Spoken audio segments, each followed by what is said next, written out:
Welcome, weary wanderer, to the darkest depths of the lands between. Tonight, we descend into the blood-soaked tale of Mohg, Lord of Blood, from his cursed birth as an unwanted omen to his rise as a feared demigod. This is a story of forbidden love, dark ambitions, and the price of rejection. So settle in, get comfortable, and let your mind drift as we explore the crimson legacy of one of the most tragic figures in all the realms.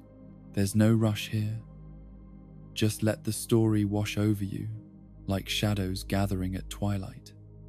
In the deepest chambers beneath the royal capital of Leyndell, where sunlight had never touched stone and the air itself seemed to carry the weight of ancient sorrows, two children came into this world bearing a curse that would define every moment of their existence. The year of their birth has been lost to the carefully edited histories of the Golden Order,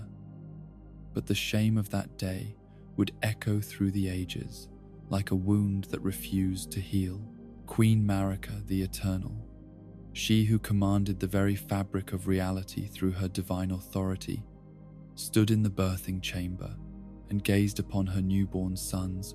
with an expression that those present would never forget. Here were Mohg and Morgott, twin brothers born of her union with Godfrey, the first Elden Lord, yet these children bore upon their small bodies the unmistakable marks of a condition so reviled that even their divine mother recoiled in horror. The omen curse had claimed them both, manifesting in the twisted horns that sprouted from their infant skulls, like the gnarled branches of trees that had grown in darkness. These were not mere physical deformities, but spiritual brands, marks that connected the children to something ancient and malevolent that existed beyond the ordered world. Their parents had worked so hard to establish. The horns themselves seemed to writhe with their own terrible life, their surfaces rough and blackened as if they had been forged in fires that burned with malice instead of warmth. From the moment of their first breath, the twin brothers were creatures caught between two worlds, neither fully human nor entirely something else. Their bodies would grow larger and stronger than those of ordinary children, their limbs developing the kind of raw physical power that spoke of supernatural origins. Yet this strength came at a price that few could comprehend, for the curse that gifted them with such capabilities also marked them as abominations in the eyes of the very society their mother ruled. The omen curse was not merely a matter of physical transformation, but a spiritual taint that connected its bearers to realms of existence that the Golden Order sought to deny and suppress. Those born with the curse found themselves haunted by malevolent spirits, otherworldly entities that whispered terrible secrets in languages that predated the establishment of civilization itself. These spirits were drawn to the curse like moths to flame, sensing in their twisted horns a gateway through which they could touch the material world. Throughout the lands between, the birth of an omen child was treated as one of the greatest possible calamities that could befall a family. The common folk, those who scratched out their existence through farming and craftsmanship, lived in constant terror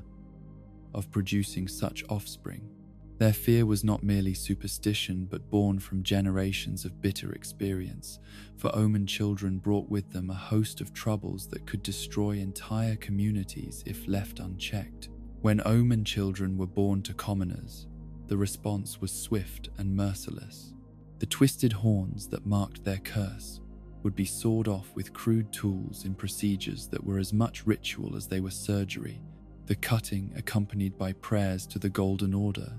and desperate pleas for divine forgiveness.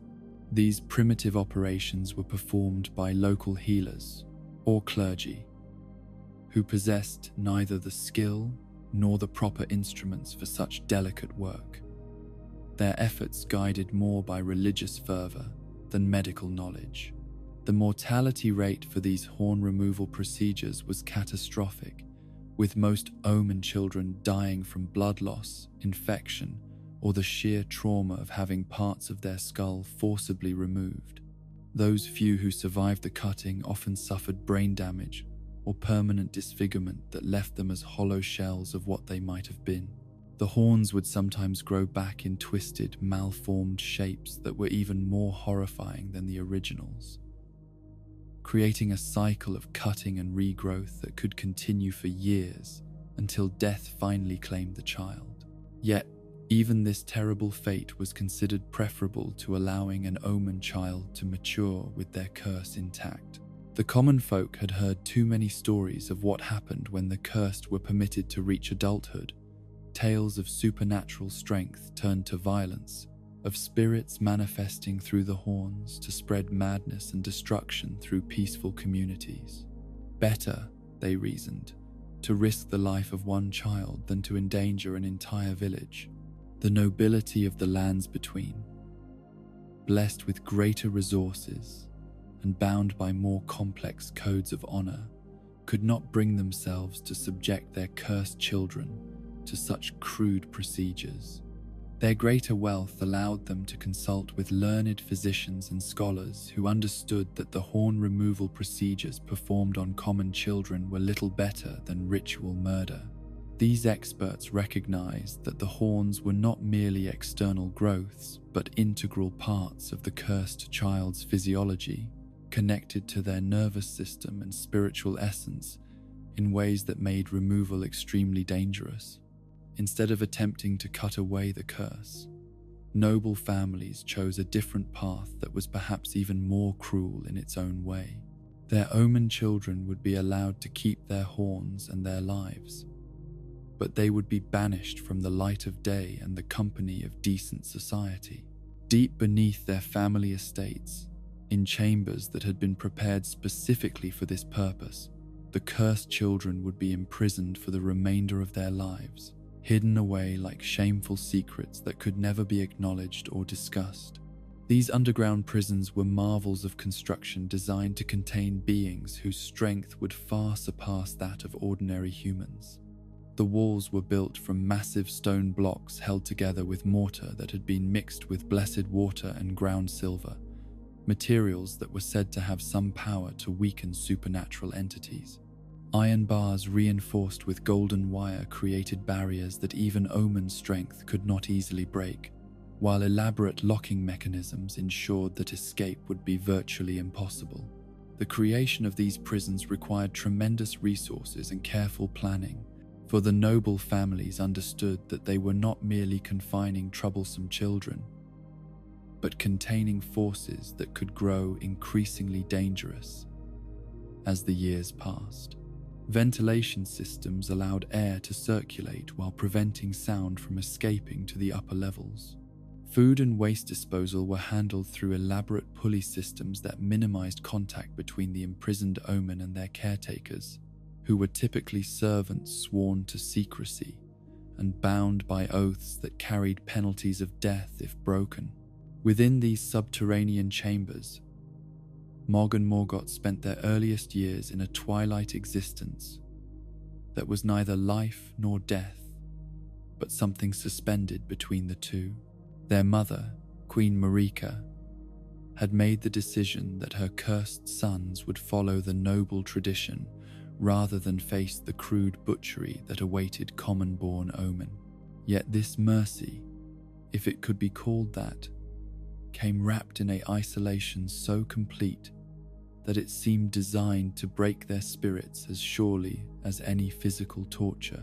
The chambers where the twin brothers grew to consciousness were spacious enough to accommodate their growing bodies, but sparse in comfort or stimulation. Stone floors and walls offered no warmth, while the ceiling stretched high enough above them to prevent feelings of claustrophobic entrapment. A few pieces of furniture, built from wood and iron to withstand supernatural strength, provided the basic necessities of chairs, tables, and sleeping platforms. Torches burned in wall sconces, their flickering light creating an eternal twilight that knew neither day nor night. Food arrived through slots in the walls at regular intervals, meals prepared by kitchen staff who had been instructed never to speak of what they prepared or where it went. The fare was nutritious but plain,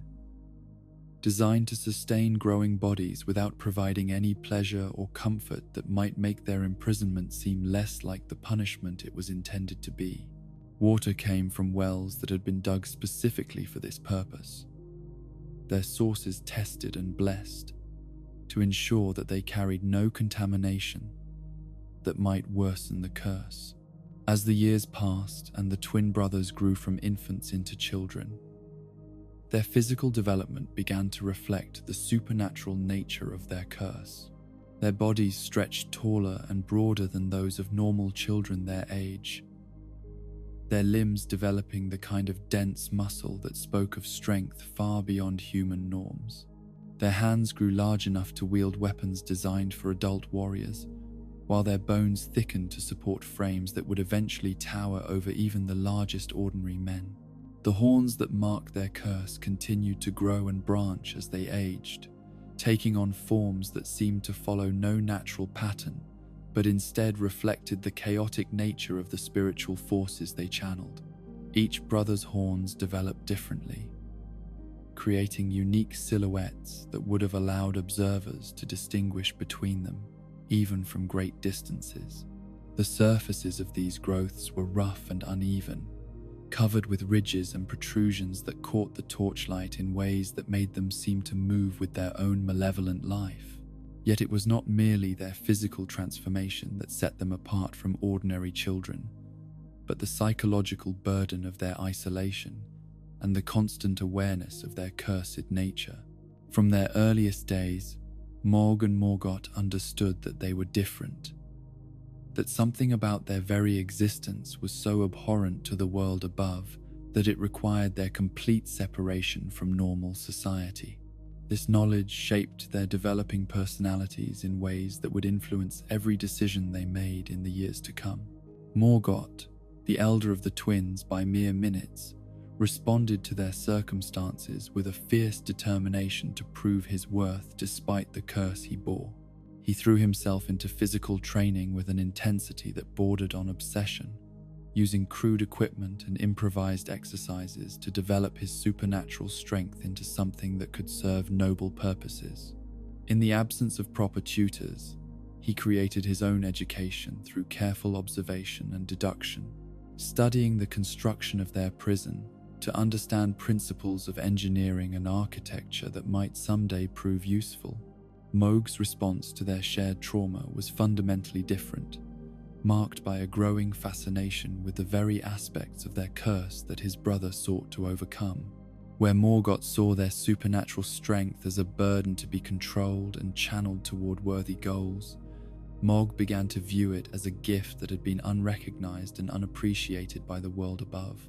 The voices of malevolent spirits that whispered through his horns were not intrusions to be ignored, but messages from realms of power that existed beyond the narrow understanding of their captors. The psychological development of both brothers was profoundly shaped by the complete absence of maternal affection or paternal guidance in their lives. Queen Marika, despite being their mother, never visited the underground chambers where they were confined. The woman who had given them life had also given the order for their imprisonment, and she seemed content to allow them to exist in a state of perpetual isolation that bordered on living death. This abandonment created wounds in their developing psyches that would never fully heal, driving them to seek the acceptance and recognition that had been denied to them from birth. The servants who attended to their basic needs were forbidden to speak with them or to show any sign of recognition for their individual personalities. These attendants, carefully chosen for their ability to maintain absolute discretion, performed their duties with mechanical efficiency while avoiding any eye contact or personal interaction that might humanize the creatures they served. To these servants, Mohg and Morgott were not princes or even people, but dangerous animals that required careful handling and constant vigilance. As the brothers entered adolescence, the full horror of their situation began to manifest in ways that would have broken lesser spirits. Their bodies had grown to adult proportions while their minds remained trapped in the emotional development of children who had never experienced normal social interaction or received proper education in the ways of the world. They were powerful enough to tear apart their stone chambers with their bare hands, yet they remained as psychologically dependent as infants who had never been taught to navigate the complexities of relationships or social expectations. The malevolent spirits that haunted all Omen began to manifest more clearly as the brothers matured, their presence becoming so tangible that even the servants could sense the otherworldly entities that gathered around the cursed princes. These spirits whispered promises of power and revenge, painting vivid pictures of what could be accomplished if only the brothers would embrace their cursed nature rather than fight against it. The voices spoke of ancient magics that could be learned, of forgotten realms that could be explored, of enemies that could be destroyed and dominions that could be conquered. For Morgoth, these spiritual visitations represented temptations to be resisted through prayer and meditation, challenges that tested his commitment to proving that even a cursed being could serve noble purposes. He developed elaborate mental exercises designed to block out the voices, focusing his attention on physical training and self-improvement that might someday allow him to earn a place in the world above despite the circumstances of his birth. But for Mohg, the spirits became teachers and confidants, sources of knowledge and understanding that filled the void left by the absence of proper education and social interaction. He began to listen carefully to their whispered lessons, learning fragments of languages that had been spoken before the rise of the Golden Order, absorbing concepts of magic and power that existed outside the approved doctrines of his mother's realm. These otherworldly tutorials laid the foundation for abilities that would eventually allow him to escape his imprisonment and forge his own path in a world that had rejected him from birth. The underground chambers that contained the twin brothers gradually transformed from mere prisons into stages where two very different approaches to dealing with impossible circumstances would play out over the course of years. Each brother developed his own philosophy for coping with rejection and isolation, creating worldviews that would eventually lead them down divergent paths despite their shared origins and identical curses. In the depths beneath the royal capital, surrounded by stone walls that muffled their voices and iron bars that contained their growing strength, Mohg and Morgoth prepared for destinies that neither could fully understand. The curse that had marked them from birth continued to shape their development in ways both subtle and profound, while the complete absence of love or guidance from the world above created psychological wounds that would influence every decision they made in the years to come. Their story was just beginning, a tale of two brothers whose identical curses would lead them to completely different understandings of what it meant to be rejected by the world and what could be done in response to such rejection. One would eventually seek redemption through service to the very order that had imprisoned him, while the other would embrace the darkness that whispered promises of power and revenge. Both paths led away from the underground chambers where their childhoods had been spent in twilight and isolation, toward futures that would reshape the lands, between in ways that neither their divine mother nor their legendary father could have anticipated or controlled. In the darkest hours of the lands between, when hope seemed as distant as starlight filtered through storm clouds, there existed individuals whose hearts remained untouched by the cruelty that had become commonplace in the treatment of the cursed and the outcast. These rare souls stood as beacons of compassion in a world that had largely forgotten the meaning of mercy, their dedication to healing and comfort serving as a reminder of what humanity could achieve when it chose love over fear. Among the most noble of these professions were the perfumers, practitioners of an ancient art that combined the healing properties of aromatic compounds with deep understanding of both the physical and spiritual ailments that plagued the inhabitants of the realm. In ages past, before the shattering had torn the world asunder and transformed so much beauty into horror, the perfumers had been revered as blessed apothecaries whose knowledge could ease suffering and restore health to even the most desperately afflicted. The art of perfumery was far more complex than the simple mixing of pleasant scents, though that aspect of their craft had certainly brought joy to countless lives throughout the centuries. True perfumers understood that different aromatic compounds could affect not only the body's physical processes but also the subtle energies that governed emotional well-being and spiritual harmony. They knew which combinations of herbs and essences could calm anxious minds, which could strengthen failing bodies, and which could ease the transition between life and death for those whose time in the world had come to an end. Their workshops and laboratories were marvels of organized complexity, filled with hundreds of different ingredients gathered from every corner of the known world. Rare flowers that bloomed only under specific celestial conditions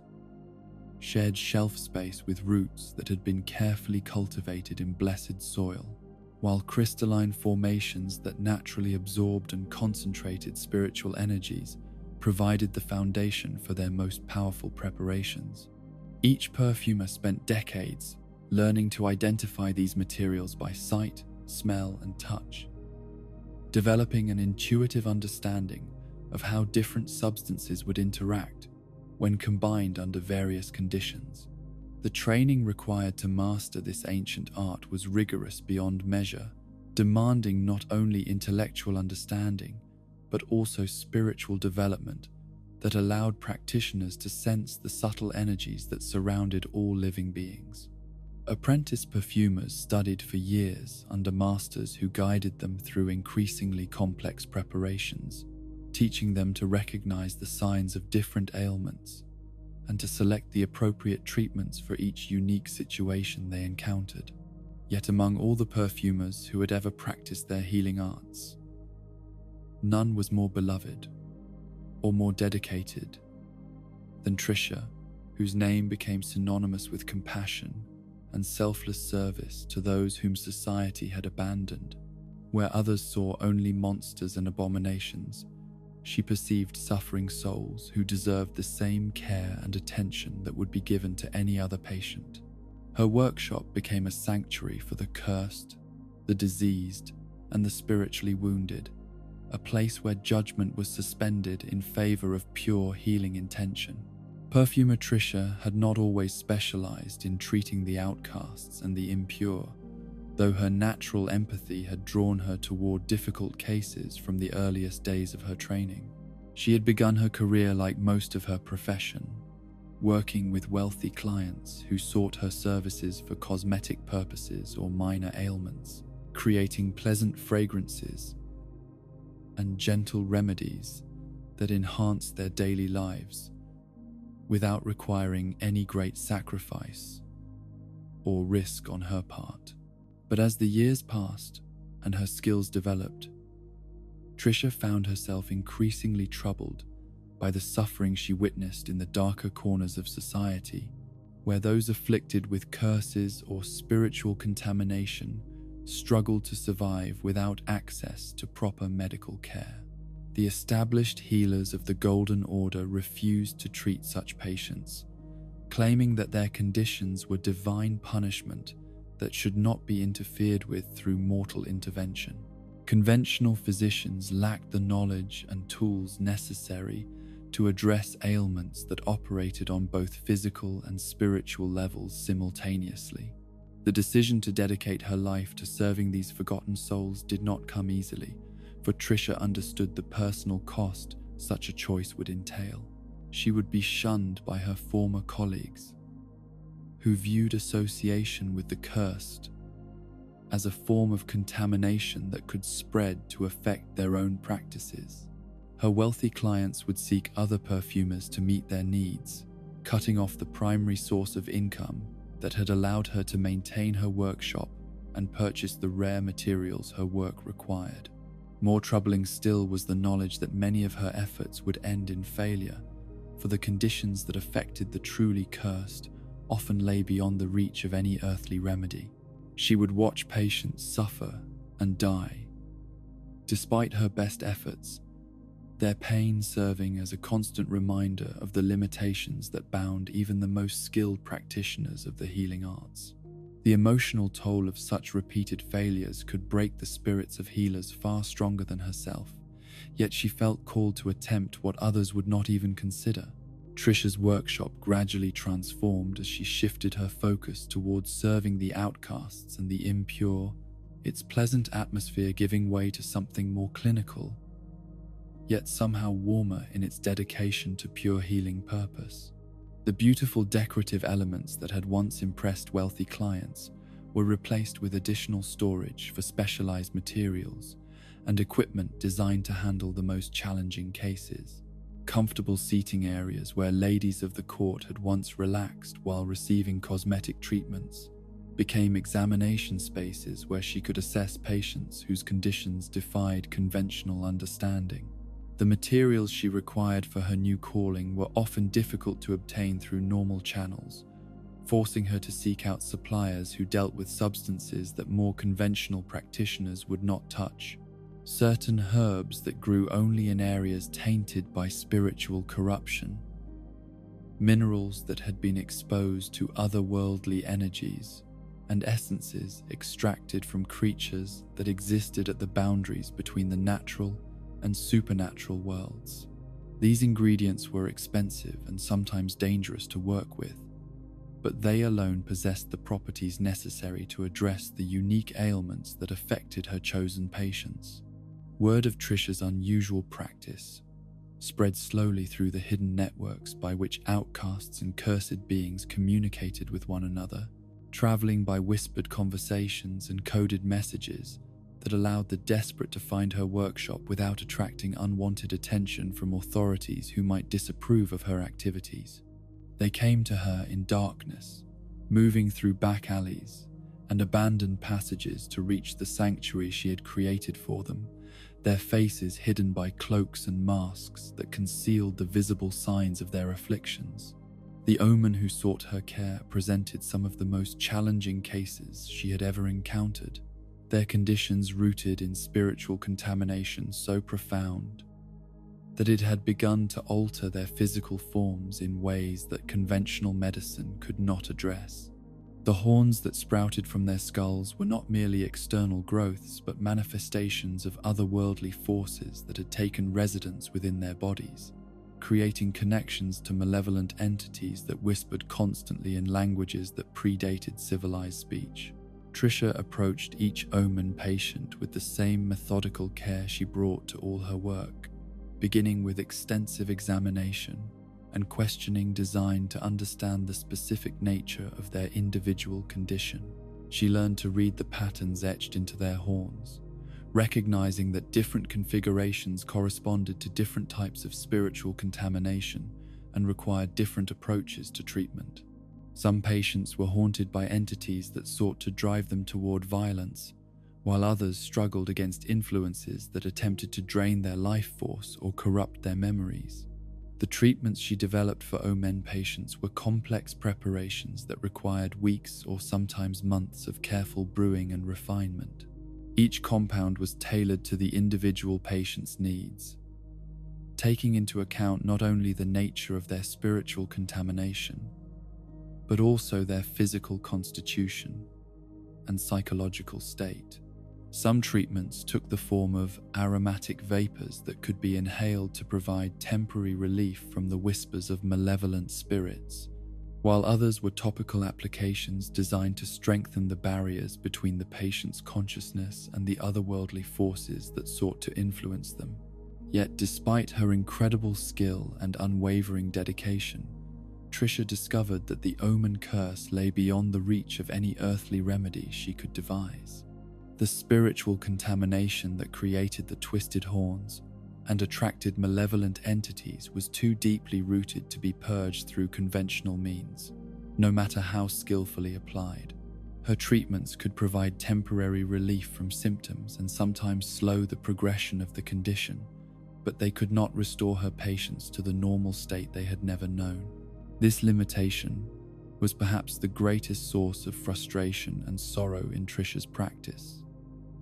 for she could see the desperate hope in her patients' eyes each time they visited her workshop, the longing for a cure that would allow them to take their place in normal society without fear of persecution or rejection. She knew that her inability to provide such a cure was not a reflection of insufficient skill or dedication, but rather evidence of the supernatural nature of the forces she struggled against. Yet this knowledge provided little comfort when faced with the continued suffering of those who trusted her to help them. As word of her compassionate treatment spread among the cursed and outcast communities, Trisha's workshop began to attract patients afflicted with a wide variety of conditions that conventional healers would not touch. Those who had been exposed to death magic and found their bodies slowly succumbing to spiritual necrosis. Individuals whose contact with otherworldly entities had left them partially displaced from normal reality, and people whose bloodlines carried ancient taints that manifested in increasingly severe symptoms as they aged. Each new type of case required extensive research and experimentation as Trisha worked to understand conditions that existed outside the normal medical knowledge of her time. She spent countless hours studying ancient texts that described spiritual ailments and their treatments, seeking wisdom that had been accumulated by practitioners who had faced similar challenges in ages past. Her personal library grew to include volumes that most scholars would have considered dangerous or heretical, works that described the nature of curses and the methods by which they operated on both individual and generational levels. The emotional demands of her chosen calling were enormous, for Trisha found herself serving not merely as a healer, but as a counselor and spiritual guide to patients who had been rejected by every other institution in society. Many of her patients arrived in states of deep despair, convinced that their conditions marked them as fundamentally evil or unworthy of love and acceptance. She spent hours listening to their stories of persecution and abandonment, offering what comfort she could while working to maintain their hope that some form of relief might still be possible. The development of deathbed companions as a specialized branch of healing care grew naturally from Trisha's work with patients whose conditions could not be cured through conventional means. She recognized that if she could not restore her patients to health, she could at least ensure that their final days were spent in comfort and dignity rather than the isolation and pain that society would otherwise have imposed upon them. The role of a deathbed companion required a unique combination of medical knowledge, spiritual understanding, and emotional strength that few practitioners possessed in sufficient measure to be effective. These dedicated individuals needed to recognize when a patient's condition had progressed beyond the point where curative treatments could provide meaningful benefit, shifting their focus from healing to comfort care that prioritized the patient's peace and dignity above all other considerations. Deathbed companions developed specialized techniques for managing pain and anxiety during the final stages of terminal conditions, using aromatic compounds and gentle touch to create environments where patients could face their approaching death without fear or desperation. They learned to recognize the signs that indicated when death was near, allowing them to prepare both patient and any family members who might be present for the transition that was about to occur. Perhaps most importantly, deathbed companions served as advocates for their patients' dignity during a time when society would have preferred to pretend that such individuals did not exist. They ensured that even the most reviled outcasts received respectful treatment during their final hours, that their bodies were handled with care after death, and that they were laid to rest in ways that honored their humanity rather than focusing solely on the curses or conditions that had made their lives difficult. Trisha trained several apprentices in the specialized skills required for this compassionate calling, passing on not only the technical knowledge necessary for effective comfort care, but also the emotional resilience required to face death repeatedly without becoming callous or detached.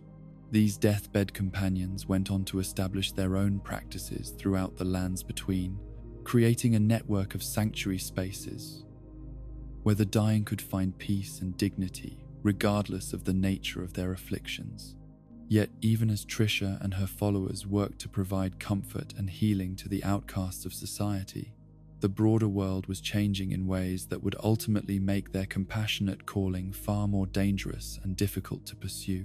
The shattering had begun to tear apart the established order of the Golden Age, transforming former allies into bitter enemies and corrupting institutions that had once served noble purposes into instruments of war and oppression. The perfumers, as a profession, found themselves caught in the middle of these massive social upheavals, their specialized knowledge suddenly in demand, not for healing, but for creating weapons of war. Military commanders discovered that the same skills used to create pleasant fragrances and healing remedies could be adapted to produce toxic gases and explosive compounds that could turn the tide of battle when deployed against enemy forces.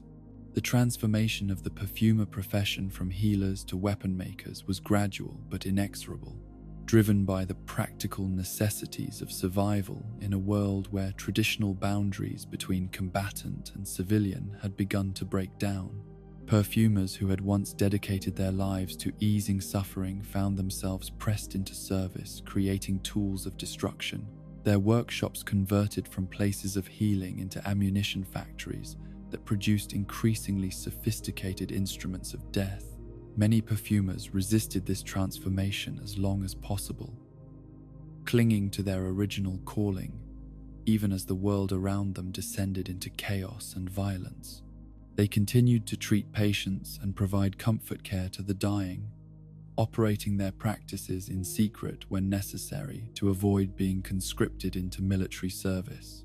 Yet the pressures of war eventually proved too strong for most to resist, and one by one they found themselves abandoning their healing work in favor of more lucrative and politically safer employment, creating weapons for various warring factions. The most tragic aspect of this transformation was the way it corrupted the fundamental purpose and meaning of the perfumer's art, turning skills that had been developed over centuries to preserve and enhance life into tools for ending it more efficiently. Compounds that had once been used to create pleasant atmospheres for healing became the basis for choking gases that could clear entire battlefields of enemy soldiers. Techniques for creating sustained-release aromatic preparations were adapted to produce delayed-action explosives that could be planted behind enemy lines and triggered hours or days later. As the perfumers abandoned their original calling and took up the manufacture of weapons and poisons, the outcasts and cursed individuals who had depended on their services found themselves completely cut off from medical care. The few practitioners like Trisha, who attempted to continue their healing work, faced increasing persecution from authorities who viewed any association with the cursed as potential treason, while the materials they needed for their treatments became impossible to obtain through legitimate channels. Yet even as the world of healing perfumers crumbled around her, Trisha discovered that the very transformation of her profession had created new opportunities for her to serve those most in need of compassion. The techniques being developed for military applications could sometimes be adapted to create more effective treatments for conditions that had previously been beyond her reach, while the chaos of war provided cover for activities that would have attracted unwanted attention in more peaceful times. The emergence of omen killers as a specialized profession represented perhaps the darkest perversion of the healing arts that the shattering had produced, transforming individuals who might once have dedicated their lives to easing suffering into hunters who made their living by inflicting the most terrible forms of pain and death upon society's most vulnerable members. These practitioners combined medical knowledge with sadistic creativity to develop new methods for tracking, capturing, and executing omen with maximum efficiency and minimum risk to themselves. The most notorious of these omen killers was a former perfumer named Rollo, whose transformation from healer to hunter represented everything that was wrong with the world's descent into barbarism and cruelty. Rollo had once been a respected practitioner who specialized in treating emotional and psychological ailments using carefully crafted aromatic preparations to help his patients overcome trauma and achieve mental balance in their daily lives.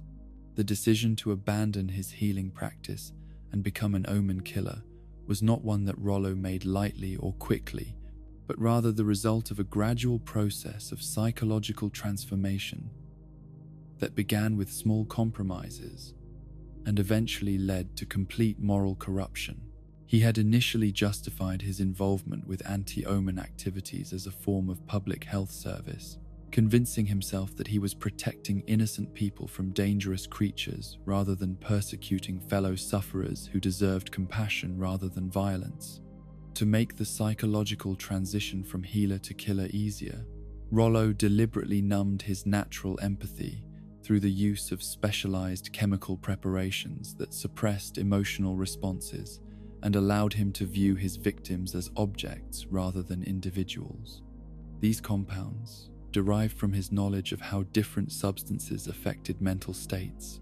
gradually transformed his personality from that of a caring healer into something cold and calculating that could plan and execute acts of tremendous cruelty without experiencing guilt or remorse. The mask that Rollo wore during his hunting expeditions became infamous throughout the regions where omen lived in hiding, its twisted features serving as a symbol of the institutionalized hatred that had been directed against their kind. The mask's design was deliberately crafted to resemble the malevolent spirits that haunted omen through their cursed horns, creating a visual representation of their deepest fears and psychological torments. The weapons that omen killers like Rollo employed in their work were specifically designed to exploit the unique vulnerabilities of their targets while causing maximum pain and terror during the killing process. Cleavers and blades forged from metal that had been mixed with ground omen horn created wounds that would not heal properly and caused ongoing agony that could last for hours or days before death finally provided release. The collection and use of omen horns as weapon components represented a particularly cruel aspect of the killer profession, transforming the very symbols of their victims' curse into instruments of their destruction. These horns were harvested from both living and dead omen, with some killers developing techniques for removing them, while their victims remained conscious to experience the full agony of the procedure. The blood that flowed so freely during these horrific procedures was not merely an unfortunate byproduct of the violence, but an essential element of the psychological warfare that omen killers employed against their prey. The sight and smell of spilled blood served to terrorize other omen in the area while creating an atmosphere of dread that made their hunting expeditions more effective and profitable. Trisha witnessed the effects of omen killer activities firsthand when survivors of their attacks arrived at her workshop seeking treatment for wounds that had been deliberately designed to cause prolonged suffering rather than quick death. These patients presented some of the most challenging cases she had ever encountered, their injuries combining physical trauma with psychological damage that cut to the very core of their ability to function in the world. The treatment of omen killer victims required not only medical skill, but also tremendous courage on Trisha's part, for providing aid to such patients could easily be interpreted as harboring enemies of the state and result in her own persecution or death. Yet she could not bring herself to turn away those who came to her in desperate need of help, regardless of the personal risks such assistance might entail. As the activities of omen killers became more widespread and systematic, the communities of cursed individuals that had once provided mutual support and protection for their members began to fragment and disperse. The constant threat of discovery and violent death made it impossible to maintain the stable relationships and shared resources that had allowed them to survive in a hostile world. forcing them into ever greater isolation and desperation.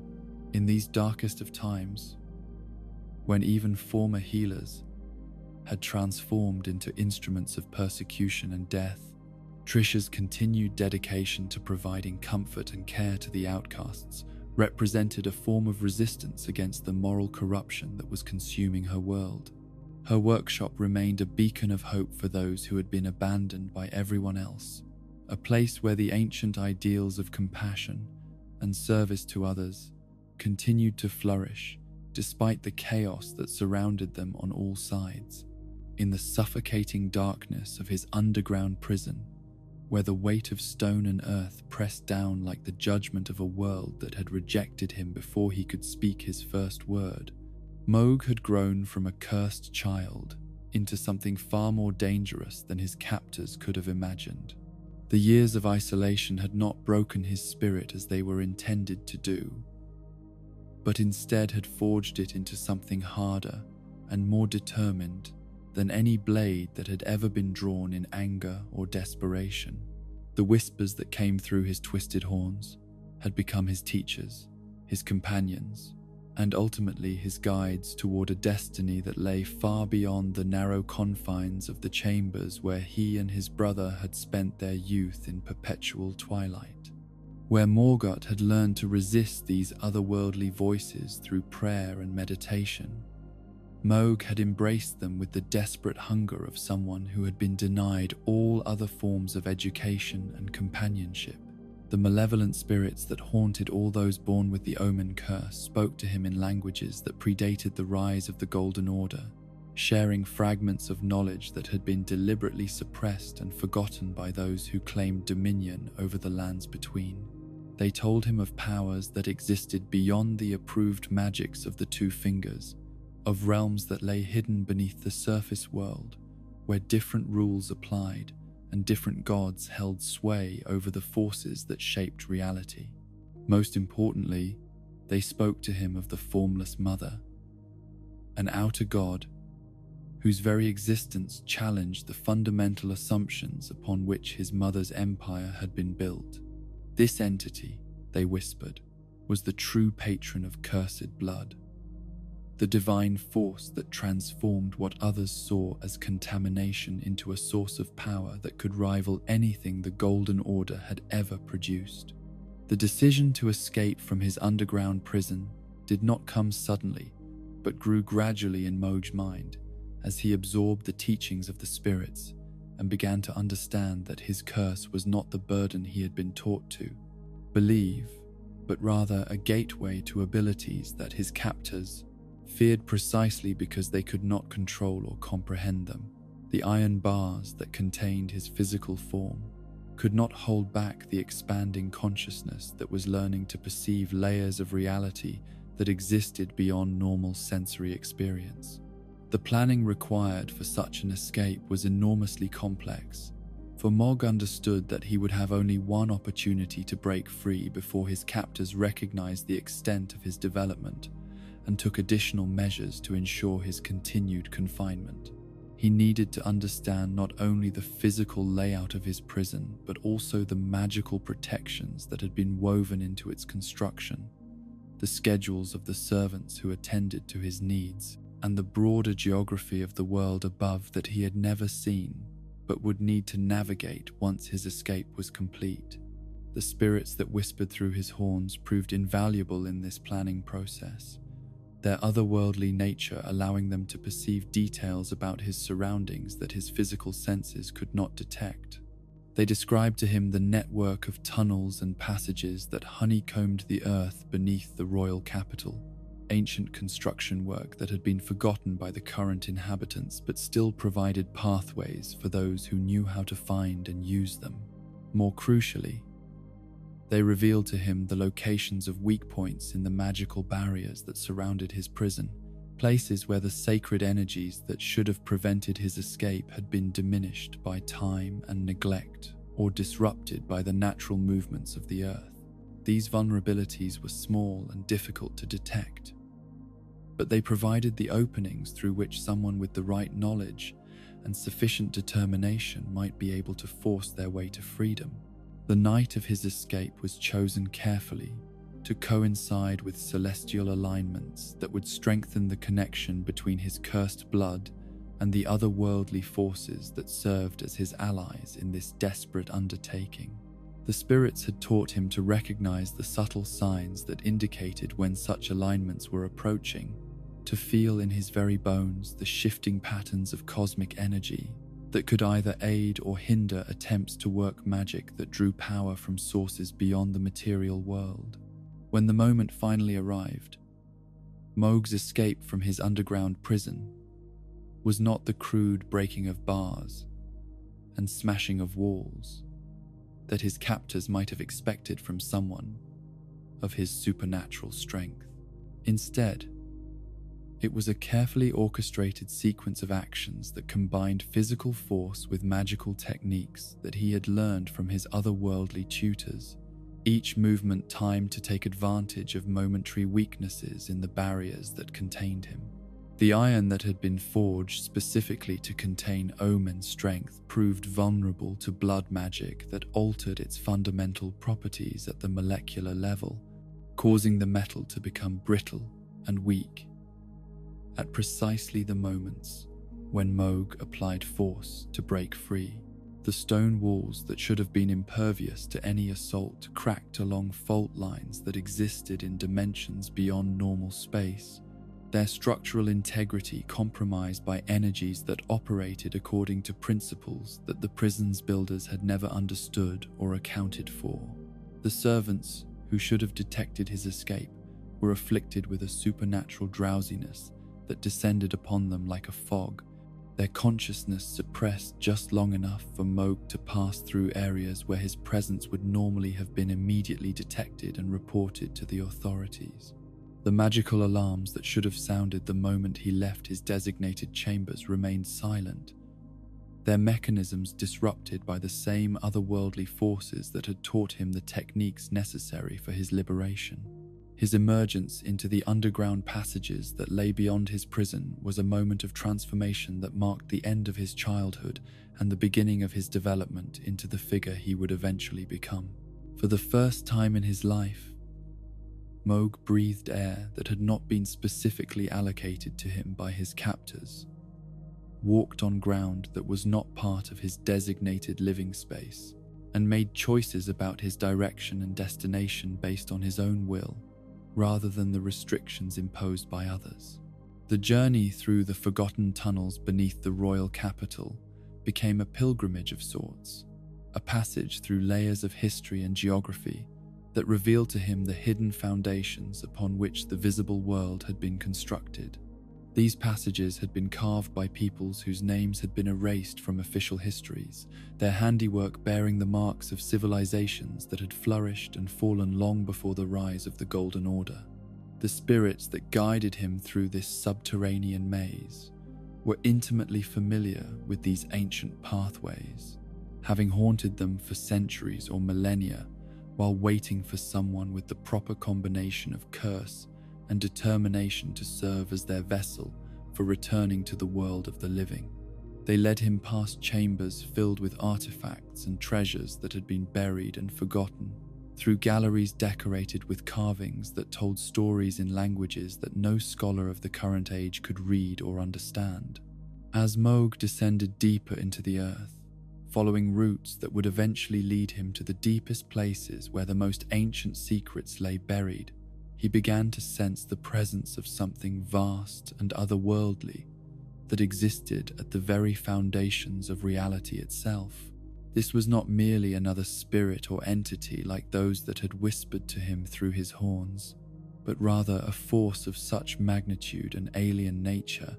that his mind struggled to comprehend even the smallest fragments of its true essence. The Formless Mother, as the spirits had taught him to call this presence, was one of the outer gods that existed beyond the boundaries of the ordered cosmos that the Golden Order claimed to govern.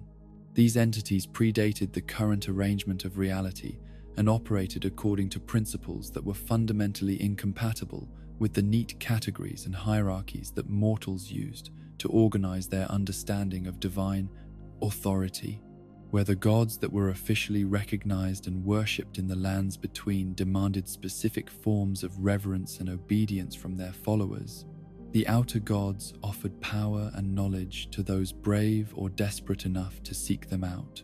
but they asked for prices that could transform the supplicant in ways that made return to normal society impossible. They were not evil in any conventional sense, but rather alien, their motivations and methods so foreign to mortal understanding that interaction with them inevitably resulted in fundamental changes to those who dared to approach them. The Formless Mother specialized in the manipulation and transformation of blood, that vital fluid that carried life force throughout the bodies of all living creatures, and served as a medium through which various forms of magic could be channeled and directed. Her particular interest in cursed blood, the contaminated life essence that flowed through the veins of those afflicted with conditions like the Omen curse, made her a natural patron for individuals like Mohg, who had been rejected by conventional society because of the supernatural taint they carried. The underground city of Noxtella, where Mohg's journey would eventually lead him, was one of the few places in the known world where the influence of the outer gods had been openly acknowledged and incorporated into the daily lives of the inhabitants. This ancient settlement had been built in caverns so deep beneath the surface that they existed in a realm of perpetual darkness, illuminated only by the strange luminescence that emanated from crystals and fungi that had been shaped by exposure to otherworldly energies over the course of countless generations. The architecture of Noxtella reflected the alien nature of the forces that governed life in this subterranean realm, with buildings and structures that seemed to follow geometric principles that had more in common with the mathematics of dreams than with any earthly construction techniques. Walls curved and twisted in ways that created optical illusions and spatial distortions, while decorative elements incorporated symbols and patterns that seemed to shift and change depending on the angle from which they were viewed. The inhabitants of this underground city were no longer entirely human, their prolonged exposure to the influence of the outer gods having transformed them into something that existed at the boundary between mortality and whatever lay beyond it. They had retained their intelligence and their basic physical forms, but they possessed abilities and knowledge that no surface dweller could claim, including the power to perceive and manipulate forces that remained invisible and incomprehensible to those who had never ventured into such depths. When Mohg finally arrived at the deepest chambers of Noxtella, where the presence of the Formless Mother was strongest and most directly accessible to those who sought communion with her, he underwent a transformation that completed the process begun by his escape from the royal prison above. The cursed blood that flowed through his veins, which had been a source of shame and persecution throughout his life, suddenly revealed itself as the medium through which he could channel powers that dwarfed anything the approved magics of the Golden Order could produce. The moment of contact between Mohg and the Formless Mother was unlike anything described in the religious texts that detailed the proper methods for approaching divine entities, for this was not a supplication from mortal to God, but rather a mutual recognition between two forces that shared similar natures and compatible goals. The outer god saw in Mohg a vessel through which her influence could return to the surface world, while he recognized in her the source of power and authority that could allow him to claim his rightful place despite the circumstances of his birth. The sacred spear that became the symbol of Mohg's transformation was not a weapon that he crafted or discovered, but rather a manifestation of the covenant between himself and the Formless Mother, a physical representation of their shared purpose that existed simultaneously in the material world and in the otherworldly dimensions, where such entities had their true being. This trident served not only as an instrument of war, but as a focus for channeling the blood magic that would become his specialty, allowing him to direct and shape the cursed energies that flowed through his transformed physiology. The blood incantations that the Formless Mother taught to her new champion were fundamentally different from any magic that was practiced in the surface world, drawing their power not from external sources like the Erd Tree or the stars, but from the life force that animated all living creatures. These techniques allowed their practitioner to manipulate both their own blood and that of others, using the vital essence as both weapon and tool in ways that could heal or harm depending on the intentions behind their application. The learning process through which Mohg absorbed these otherworldly teachings was intense and transformative, requiring him to completely restructure his understanding of how magical forces operated and how they could be harnessed for practical purposes. The spirits that had guided him during his imprisonment and escape proved to be merely the first stage of his education, for direct communion with the Formless Mother provided access to knowledge that was far more comprehensive and sophisticated than anything they could have shared. As Mohg's mastery of blood magic developed and strengthened,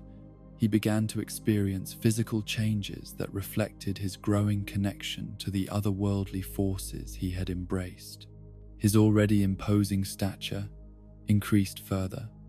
while his natural strength was enhanced by energies that operated according to principles that transcended normal biological limitations. His cursed horns, which had once been merely symbols of his rejection by polite society, became conduits through which he could channel and direct magical energies with precision that approached artistic expression. The transformation of his cursed blood from a source of shame into a wellspring of power represented more than just a change in magical capabilities, for it fundamentally altered Mohg's understanding of his own identity and his place in the cosmic order that governed the lands between. Where he had once seen himself as a victim of circumstances beyond his control, he now recognized that his curse had been a gift that marked him as chosen by forces far greater than the petty authorities who had imprisoned him during his youth. The psychological impact of this revelation was profound and liberating, freeing Mohg from the need to seek approval or acceptance from the same society that had rejected him from birth. He no longer needed to prove his worth according to standards established by those who had never understood or appreciated the true nature of his gifts, for he had found in the Formless Mother a patron who valued precisely those qualities that others had condemned as abominable. Yet this liberation came with responsibilities and obligations that would shape every decision he made in the years to come. For the outer gods demanded service from those who accepted their gifts, and the nature of that service often involved actions that put their champions at odds with the established order of mortal civilization. Mohg's covenant with the Formless Mother carried with it the expectation that he would work to expand her influence in the surface world, spreading the knowledge and practice of blood magic among those who possessed the proper combination of desperation and capability to make use of such teachings. The planning for his return to the surface world began almost immediately after his transformation was complete, for Mohg understood that his time of learning and preparation was ending, and his time of action was about to begin. The underground realm where he had discovered his true nature and purpose could serve as a sanctuary and base of operations, but his ultimate goals required him to establish a presence in the world above where he could attract followers and build the organization that would serve as the foundation for everything he hoped to accomplish. The sacred spear that had become his symbol and his primary focus for channeling otherworldly power would serve as both weapon and banner in the campaigns to come, its presence announcing to all who encountered it that a new force had entered the complex politics of the lands between. Those who possessed the wisdom to recognize its true nature would understand that they were facing not merely another ambitious warlord, but rather the chosen representative of powers that existed beyond the reach of conventional resistance or negotiation. As Mohg prepared to emerge from the depths where he had been reborn and transformed, his thoughts turned to the brother he had left behind in the chambers beneath the royal capital. the twin who had shared his curse but chosen a different path for dealing with the rejection and persecution they had both experienced. The divergence in their responses to identical circumstances would soon become apparent to the entire world, as one brother sought redemption through service to the order that had imprisoned them, while the other prepared to challenge that same order through the application of powers it could neither understand nor control. The stage was set for the emergence of a new player in the great game of politics and power that would eventually tear the lands between apart, a figure whose very existence challenged the fundamental assumptions upon which the current arrangement of authority and legitimacy depended. Mohg, Lord of Blood, was ready to claim his place in the world above, armed with knowledge and abilities that would allow him to carve out a domain where the cursed and the rejected could find not merely acceptance but genuine power and influence. In the lightless depths where ancient civilizations had once flourished and fallen, where the bones of forgotten cities served as foundations for dreams that had never seen the sun, Mohg began the most ambitious undertaking of his transformed existence. The communion with the formless mother had granted him not only power beyond mortal comprehension, but also a vision of what could be accomplished when that power was properly organized and directed toward reshaping the world according to principles that the surface dwellers had never imagined possible. The construction of Mohgwyn Palace was not merely an exercise in architecture, but rather the physical manifestation of a new philosophy, a tangible representation of how society might be organized when it was freed from the constraints and prejudices that had governed the lands between for countless generations. Every stone that was quarried from the cavern walls, every beam that was shaped from the strange timber that grew in the underground forests, every decorative element that was carved by hands that had learned to work with materials that existed at the boundary between the physical and the otherworldly. All of these components were selected and arranged according to principles that reflected the true nature of cursed blood and its potential for transformation. The palace itself rose from the cavern floor like a crimson dream made manifest, its walls constructed from stones that had been stained with the blood of willing donors and blessed according to rituals that drew their power from sources far older than the Golden Order. The architecture followed designs that had been revealed to Mohg during his deepest communions with the formless mother, incorporating geometric patterns and spatial relationships that created subtle but powerful effects on the consciousness of those who walked through its corridors and chambers. The great hall at the palace's heart was designed to serve as both throne room and temple, a space where the business of governing could be conducted alongside the sacred rituals that maintained the connection between the dynasty and the otherworldly forces that sustained it. The ceiling stretched upward into darkness that seemed to extend beyond the physical boundaries of the cavern, while the floor was inlaid with patterns that channeled and focused the magical energies that permeated the entire structure. The throne from which Mohg would eventually rule this underground domain was carved from a single massive block of stone that had been discovered in the deepest chambers of the ancient ruins, its surface bearing inscriptions in languages that predated any known system of writing. When stained with the proper combinations of blood and blessed according to the appropriate rituals, this throne became more than mere furniture, but rather a focus for channeling the will of the formless mother into the material world. The palace's many chambers served purposes that would have seemed alien and disturbing to visitors from the surface world, for they were designed to accommodate rituals and practices that drew their meaning and power from the manipulation of blood and the communion with otherworldly entities. Some rooms contained pools filled with specially prepared blood that could be used for scrying and communication with distant locations, while others housed laboratories where the alchemical properties of different types of blood could be studied and refined for various applications. The recruitment of followers to serve this new dynasty presented challenges that were both practical and philosophical, for Mohg needed to attract individuals who possessed not only the courage and ambition necessary to embrace such a radical departure from conventional society, but also the spiritual flexibility required to accept teachings that contradicted everything they had been raised to believe about the nature of divinity and moral authority. The first converts to the cause were drawn primarily from the ranks of those who had already been rejected or marginalized by the established order of the lands between, individuals whose personal experiences with persecution and abandonment had left them receptive to alternative forms of organization and belief. These early followers included former nobles who had fallen from grace due to political miscalculations or personal scandals, merchants whose businesses had been destroyed by the increasingly chaotic conditions that prevailed throughout the realm,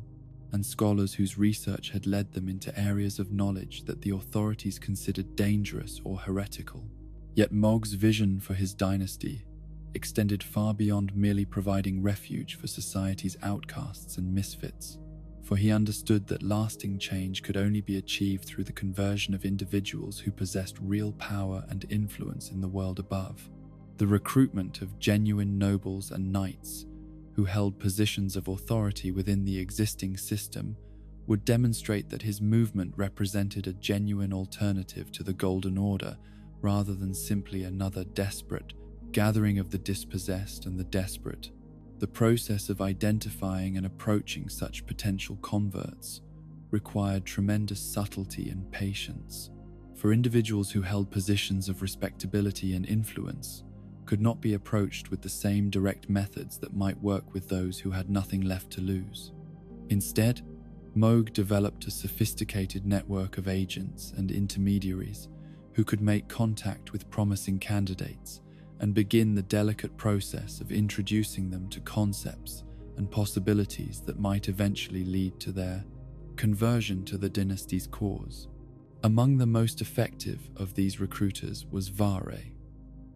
known throughout the land as the White Mask,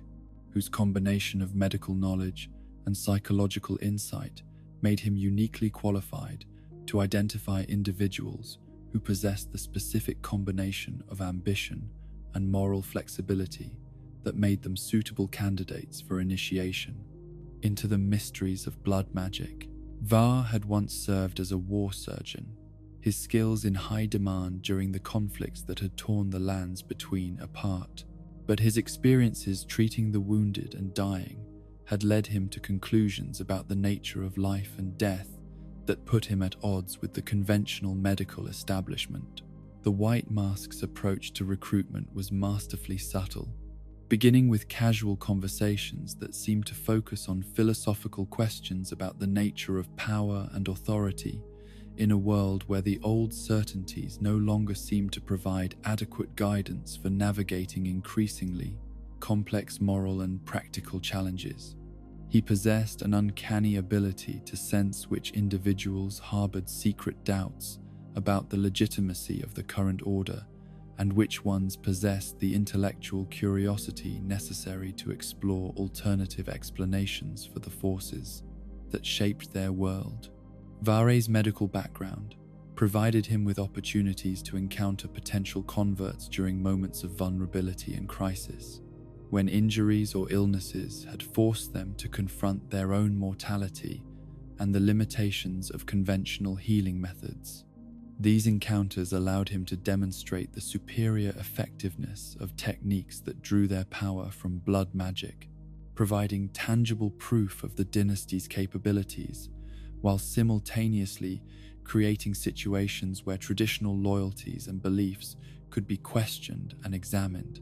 The initial stages of the recruitment process involved extensive evaluation of each candidate's suitability for the transformation that full membership in the dynasty would require.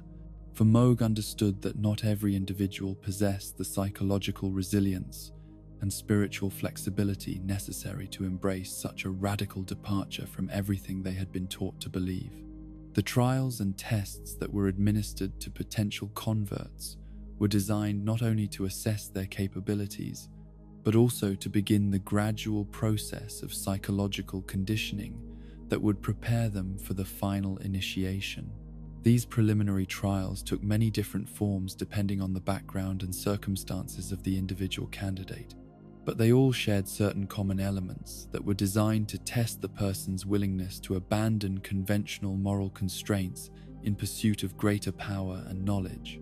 Some trials involved the performance of acts that would be considered criminal or immoral by the standards of normal society,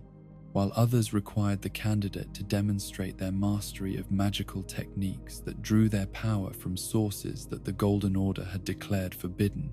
The most psychologically challenging trials were often those that required candidates to betray relationships or commitments that they had previously considered sacred, forcing them to choose between their loyalty to the dynasty and their obligations to family members, former allies, or institutional authorities. These tests served multiple purposes, not only demonstrating the candidate's commitment to their new allegiance, but also creating psychological bonds that would make it extremely difficult for them to return to their former life, even if they later experienced doubts or regrets about their decision. Throughout this process of evaluation and conditioning, candidates were gradually introduced to the philosophical and theological concepts that formed the foundation of the dynasty's worldview, beginning with relatively simple ideas about the arbitrary nature of social hierarchies and progressing toward more complex theories about the relationship between blood, consciousness, and otherworldly power. The educational curriculum that guided this transformation was carefully designed to build upon itself, with each new concept serving as preparation for the next level of understanding. The study of blood magic itself was introduced only after candidates had demonstrated their acceptance of the basic premises that made such knowledge meaningful and useful. For the techniques involved in manipulating life force required not only intellectual understanding, but also a fundamental shift in how the practitioner viewed the relationship between themselves and other living beings. Students learned to perceive blood not merely as a biological fluid, but as a medium through which consciousness could be extended and directed, allowing the skilled practitioner to influence and control others in ways that transcended normal social or political authority. The practical applications of these techniques were demonstrated through carefully supervised exercises that began with relatively harmless manipulations of the student's own blood and gradually progressed toward more complex procedures that involved affecting the life force of other creatures. These training sessions were conducted in specialized chambers within the palace that had been designed to contain and focus the otherworldly energies involved in such work, preventing accidents that might result in uncontrolled magical effects or dangerous spiritual contamination. As students progressed through the various levels of training and initiation, they were gradually introduced to the more advanced applications of blood magic that formed the core of the dynasty's military and political capabilities. These techniques included methods for enhancing physical strength and resilience through the manipulation of one's own life force, procedures for extracting information from unwilling subjects through the direct examination of their blood,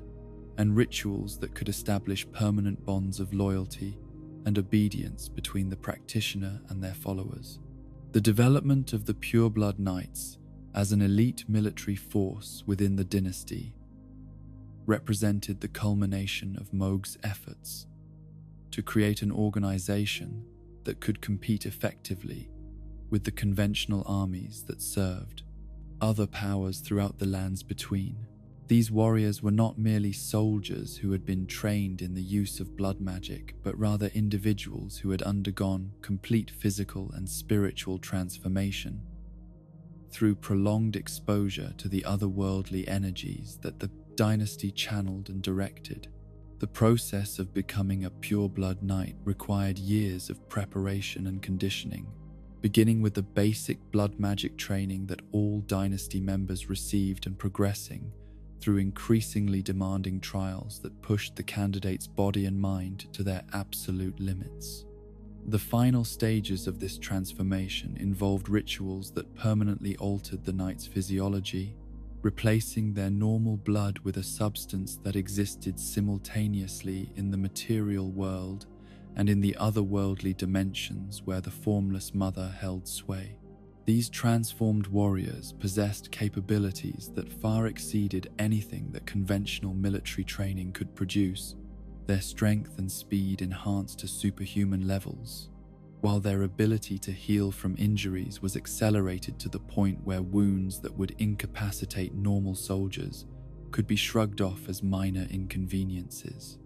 More importantly, their consciousness had been expanded to include direct perception of otherworldly forces and entities, allowing them to coordinate their actions through forms of communication that transcended normal physical limitations. The weapons and armor used by the pureblood knights were crafted using techniques that combined traditional metalworking with blood magic, creating equipment that was not only superior in terms of raw effectiveness, but also served as focusing devices for channeling the otherworldly energies that powered their enhanced capabilities. Each piece was individually crafted for its intended user, taking into account their specific magical signature and the particular combination of abilities that their transformation had produced. The palace workshops where these weapons were created became centers of innovation and experimentation, as craftsmen explored the possibilities opened up by the combination of traditional techniques with otherworldly knowledge and end power. The forges burned not with conventional fire, but with flames that drew their heat from the life force of willing donors, while the anvils were carved from stones that had been blessed according to rituals that connected them to the deepest sources of magical energy. The establishment of regular communication between the underground palace and agents throughout the surface world required the development of new techniques for long-distance magical communication that could operate reliably, despite the interference created by the various competing magical forces that permeated the lands between. The dynasty's solution to this challenge involved the creation of a network of blood-linked individuals who could serve as relay points for messages and instructions. Their shared connection to the otherworldly forces channeled by the palace, allowing them to maintain contact across vast distances. These communication networks proved invaluable not only for coordinating recruitment efforts, but also for gathering intelligence about the activities and intentions of potential enemies or rivals. The dynasty's agents were able to monitor developments throughout the realm and provide advance warning of threats that might require military or political responses, while also identifying opportunities for expansion and influence that might otherwise have been missed.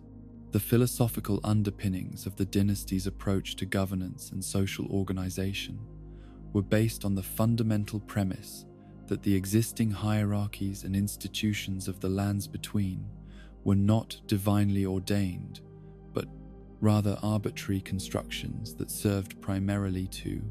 benefit those who had been fortunate enough to be born into positions of privilege and authority. This critique extended beyond mere political reform to encompass a complete rejection of the moral and spiritual assumptions that justified the current distribution of power and resources. In place of these rejected principles, the dynasty offered a vision of society organized around the concept of blood as the ultimate source of legitimacy and authority, with positions of leadership reserved for those who had demonstrated their mastery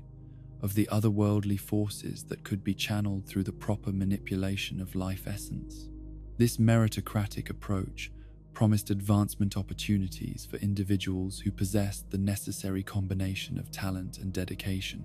regardless of their origins or previous status within conventional society. The practical implementation of these philosophical principles within the palace and its surrounding domain created a social environment that was radically different from anything that existed in the surface world, where traditional distinctions based on birth, wealth, or institutional affiliation were replaced by hierarchies based on demonstrated magical ability and spiritual development. This transformation was not without its challenges and complications, as individuals struggled to adapt to new forms of social interaction and authority structures that contradicted everything they had previously been taught about proper behavior and relationships. The daily life within Mohg Palace was organized around a complex schedule of rituals, training sessions, administrative meetings, and ceremonial observances that reflected the dual nature of the dynasty as both a political organization and a religious movement. Members of the community were expected to participate in regular blood offerings that sustained the magical energies that protected and empowered the entire enterprise, while also maintaining their readiness for military action through constant training and conditioning exercises. The great ceremonies that marked significant occasions in the dynasty's calendar were elaborate affairs that combined elements of political theatre with genuine religious observance, creating spectacles that reinforced the loyalty and commitment of participants, while also demonstrating the power and legitimacy of the organization to any outside observers who might be present. These events served multiple purposes, not only strengthening the bonds that held the community together, but also providing opportunities for the recognition and advancement of members who had distinguished themselves through exceptional service or achievement. The most important of these ceremonies was the final initiation ritual that marked the completion of a candidate's transformation from outsider to full member of the dynasty, a process that typically required several years of preparation and training. This ultimate trial was designed to test not only the candidate's mastery of blood magic and their loyalty to the organization, but also their psychological readiness to embrace a completely new identity that would replace whatever roles and relationships they had maintained in their former life. The central element of this final initiation involved a blood offering of extraordinary significance, typically requiring the candidate to demonstrate their commitment to the dynasty by sacrificing something or someone that represented their strongest remaining connection to the world they were leaving behind. For many candidates, this requirement involved ending their relationship with a former romantic partner or family member, while for others, it might mean destroying professional relationships or institutional affiliations that had previously defined their identity and social status.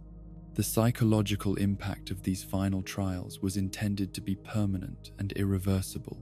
creating a form of spiritual death and rebirth that would make it impossible for the initiate to return to their former life, even if they later experienced doubts about their decision to join the dynasty. The blood that was spilled during these ceremonies became part of the magical foundation that sustained the entire organization, binding each new member to the collective consciousness that united all those who had undergone similar transformations. Those who successfully completed this final initiation found themselves welcomed into a community that offered forms of acceptance and belonging that many had never experienced in their previous lives. Despite the terrible price that such acceptance required, the dynasty provided not only material security and opportunities for advancement, but also a sense of purpose and meaning that transcended the narrow concerns of individual survival and success that dominated life in the surface world. The expansion of the dynasty's influence beyond the confines of the underground palace required careful planning and coordination, as Mohg worked to establish networks of allies and supporters throughout the lands, between without, attracting the kind of attention that might provoke organized resistance from the established authorities. The recruitment of surface agents had to be balanced against the need to maintain the secrecy that protected the palace and its inhabitants from discovery and attack by those who would view their activities as threats to the existing order. The success of these efforts to build a power base in the world above would ultimately depend on the dynasty's ability to offer genuine advantages to those who chose to ally themselves with its cause, providing forms of protection and support that could compete effectively with what the conventional authorities could offer. The blood magic techniques that formed the core of the organization's capabilities proved to be powerful incentives for recruitment, particularly among individuals who had experienced the limitations of conventional healing methods or who faced threats that normal military forces could not address. As word of the dynasty's existence began to spread through carefully controlled channels, Mohg found himself in the position of having created something that was simultaneously more successful and more dangerous than he had originally envisioned. The palace had become the center of a growing movement that attracted followers from throughout the lands between, but it had also become a target for those who saw the dynasty's very existence as a challenge to the fundamental principles upon which their own authority depended.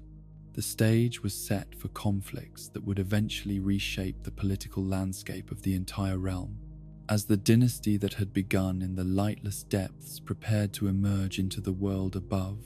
and claim its place among the great powers that struggled for dominance in the aftermath of the shattering. The blood-soaked foundations that Mohg had laid in his underground palace would soon support ambitions that reached far beyond anything he had originally dared to imagine possible. Among all the children of Queen Marika the Eternal, none was more beloved by fate and cursed by circumstance than Miquella the Unalloyed, whose very existence seemed to embody the cruel contradictions that defined the age of gods and mortals in the lands between. Born as twin to Millennia the Severed,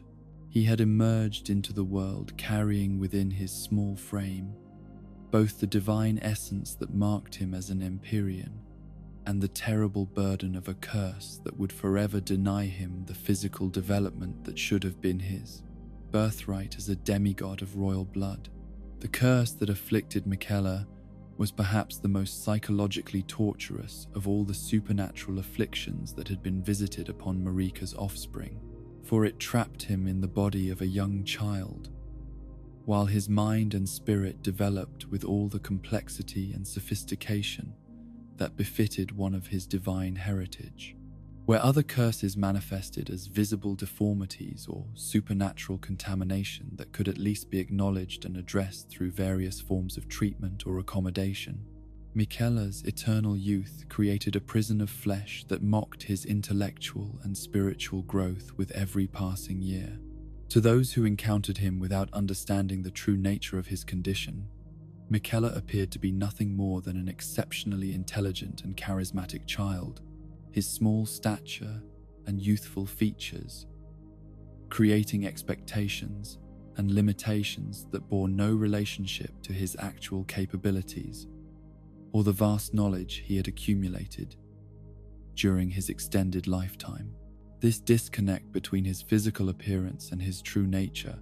created constant frustration and misunderstanding in his interactions with others, while also serving as a daily reminder of the supernatural forces that had shaped his destiny in ways he could not control or escape. Yet Miquella's response to his cursed condition demonstrated the same kind of innovative thinking and determined problem-solving that characterized all of his endeavors, for he refused to accept his circumstances as permanent limitations, but instead viewed them as challenges to be overcome through the application of sufficient knowledge and effort. His research into methods for breaking curses and transforming the fundamental nature of supernatural afflictions led him into areas of study that even the most learned scholars of his time considered dangerous or impossible to pursue. Seifi. The creation of the Halig tree represented the culmination of years of theoretical research and practical experimentation, a project so ambitious and complex that it required the development of entirely new forms of magic that drew their power from sources that had never before been successfully harnessed by mortal or divine practitioners. This was not merely a large tree, but rather a living manifestation of Miquella's will and understanding, a biological structure that had been designed and grown according to principles that transcended normal botanical processes and entered the realm of pure creation. The tree itself was intended to serve multiple purposes within Miquella's grand design for transforming both himself and his beloved sister Millennia, whose own curse had trapped her in a cycle of rot and decay that threatened not only her own existence, but the safety of everyone who came into contact with her afflicted form. The Halig tree would provide a sanctuary where both siblings could undergo the gradual transformation necessary to free them from their respective curses, while also serving as a center for research into new forms of magic that could benefit others who suffered from similar supernatural afflictions. The magical principles that governed the Halig tree's growth and development were based on Miquella's revolutionary understanding of how divine essence could be channeled and concentrated through living organisms,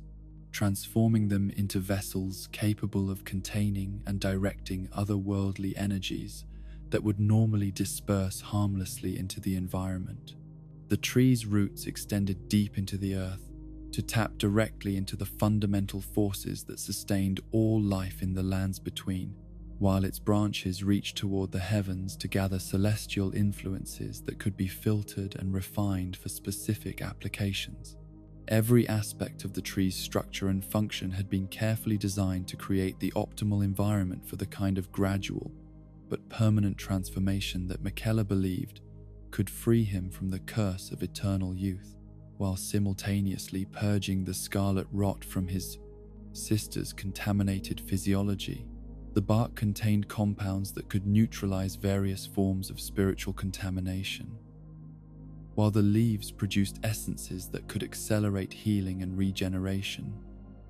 in ways that conventional medicine could never achieve. The cocoon that Miquella eventually created for himself within the heart of the Halig tree represented his final attempt to achieve the physical and spiritual maturation that had been denied to him by his curse. A revolutionary approach to divine transformation that drew upon techniques borrowed from multiple different magical traditions and combined them into something entirely new and unprecedented. This organic stasis chamber was designed to sustain his life processes while allowing the gradual restructuring of his fundamental nature that would be necessary for him to achieve true adulthood. The construction of this cocoon required years of preparation and the accumulation of materials and knowledge that could only be obtained through extensive research and experimentation, much of it conducted in secret to avoid interference from those who might not understand or approve of such radical attempts to circumvent divine will. The cocoon's walls were woven from fibers that had been treated with essences extracted from creatures that existed at the boundary between life and death, while its interior was filled with solutions that could maintain biological processes indefinitely while facilitating the kind of controlled transformation that Miquella sought to achieve. Yet even as Miquella worked toward his own transformation and liberation from the curse that had defined his existence, his plans and ambitions had attracted the attention of someone whose interest in his fate was driven by motivations that had little to do with compassion or genuine concern for his well-being. From the blood-soaked depths of his underground palace, Mohg had been watching and waiting for the perfect opportunity to claim for himself the one thing that he believed could complete his own transformation from cursed outcast to genuine divine ruler. Mohg's obsession with Miquella had begun as a relatively simple recognition of the younger demigod's potential value as an ally or tool in his ongoing campaign to establish the legitimacy of his underground dynasty, for he understood that the support of a genuine Empyrean could provide the kind of divine authority that no amount of blood, magic, or otherworldly power could replicate. An alliance between the Lord of Blood and the Unalloyed could potentially reshape the entire political landscape of the lands between, creating a coalition powerful enough to challenge even the most established authorities. But as Mohg's knowledge of Miquella's situation and capabilities grew more detailed and comprehensive, his interest evolved from pragmatic calculation into something far more personal and dangerous. a form of attraction that combined genuine admiration for the younger demigod's intellect and achievements with a possessive desire to claim him as both trophy and companion. The psychological roots of this obsession lay deep in Mohg's own experiences of rejection and abandonment. His childhood spent in isolation and darkness, creating emotional wounds that had never properly healed despite all his subsequent achievements and conquests. In Miquella, Mohg saw not only a potential source of divine legitimacy, but also a kindred spirit who had suffered under the weight of supernatural curses and the rejection of a world that could not understand or accept those who were different from the Plostend established norms. The fact that Miquella's curse had trapped him in a youthful appearance created additional psychological complications for Mohg, whose own development had been stunted by years of imprisonment and isolation, making him feel a connection to someone who appeared to share his own frustrated relationship with the normal process of maturation and growth. Yet Mohg's understanding of love and affection had been fundamentally warped by his traumatic experiences and his subsequent embrace of otherworldly powers that operated according to principles that bore little relationship to normal human emotions and relationships. His conception of what it meant to care for someone was filtered through his mastery of blood magic and his communion with entities whose alien nature made them incapable of experiencing genuine empathy or compassion as mortals would. Understand these concepts. The planning for Miquella's abduction required months of careful preparation and intelligence gathering, as Mohg worked to understand the defenses and security measures that protected the Haligtree and its precious occupant from potential threats. The sanctuary that Miquella had created was far from defenseless, its magical properties providing protection against various forms of supernatural attack, while its remote location made it difficult to approach without being detected by the Guardians, who maintained constant vigilance over their lord's vulnerable form. The actual execution of the kidnapping required the coordination of multiple different elements of Mohg's organization, from the pureblood knights, who would provide the military force necessary to overcome any resistance to the specialized techniques and equipment that would be needed to safely transport an Empyrean in his vulnerable cocoon state without causing damage that might interfere with his ongoing transformation. The operation had to be conducted with surgical precision and overwhelming speed to prevent word of the attack from reaching potential allies who might organize rescue attempts. The moment when Mohg first laid eyes upon Miquella's cocoon within the heart of the Haligtree was one of profound significance for both the abductor and his victim, though only one of them was conscious enough to appreciate the full implications of what was taking place. The sight of the sleeping Empyrean, suspended in his organic stasis chamber like some beautiful butterfly waiting to emerge from its chrysalis, fulfilled fantasies and ambitions that had been growing in Mohg's mind for years, while simultaneously marking the beginning of a relationship that would be defined by fundamental inequality and misunderstanding. The transportation of the cocoon back to the depths of Mohgwyn Palace presented enormous logistical challenges, as the delicate balance of magical and biological processes that sustained Miquella's transformation had to be maintained throughout a journey that took the abductors through some of the most dangerous and spiritually contaminated regions of the underground realm. The slightest disruption to the cocoon's internal environment could result in irreversible damage to the precious cargo, while the otherworldly energies that permeated Mohg's domain posed additional risks that had to be carefully managed and controlled. The chamber that Mohg prepared for his captive guest was designed to serve as both prison and shrine, a space where the sleeping Empyrean could be kept safe and secure, while also being displayed as the ultimate trophy of the dynasty's power and reach. The room was decorated with the finest materials and crafted objects that could be obtained through the dynasty's extensive network of agents and suppliers, creating an environment that reflected Mohg's genuine desire to provide comfort and luxury for someone he claimed to love while also serving as a constant reminder of the captive's complete dependence on his captor Khan's goodwill. The bed upon which Michaela's cocoon was placed had been specially constructed to accommodate the unique requirements of someone undergoing divine transformation, while also serving the symbolic function of representing the kind of intimate relationship that Mohg hoped to eventually establish with his captive once the metamorphosis was complete. The sheets and coverings were woven from silk that had been treated with blood from willing donors and blessed according to rituals that were intended to create spiritual bonds between those who shared the same sleeping space. The daily rituals that Mohg performed in the presence of his unconscious guest were elaborate ceremonies that combined elements of worship, courtship, and magical practice in ways that revealed the complex and deeply troubled nature of his psychological relationship to both Michaela and the concept of love itself.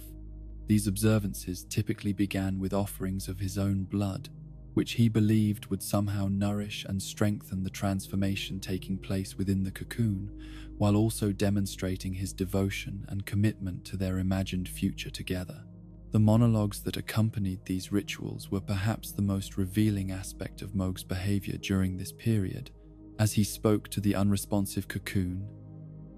as if it contained a conscious listener who could appreciate and respond to his words. These one-sided conversations covered a wide range of topics, from practical discussions of the dynasty's activities and achievements to more personal revelations about his childhood experiences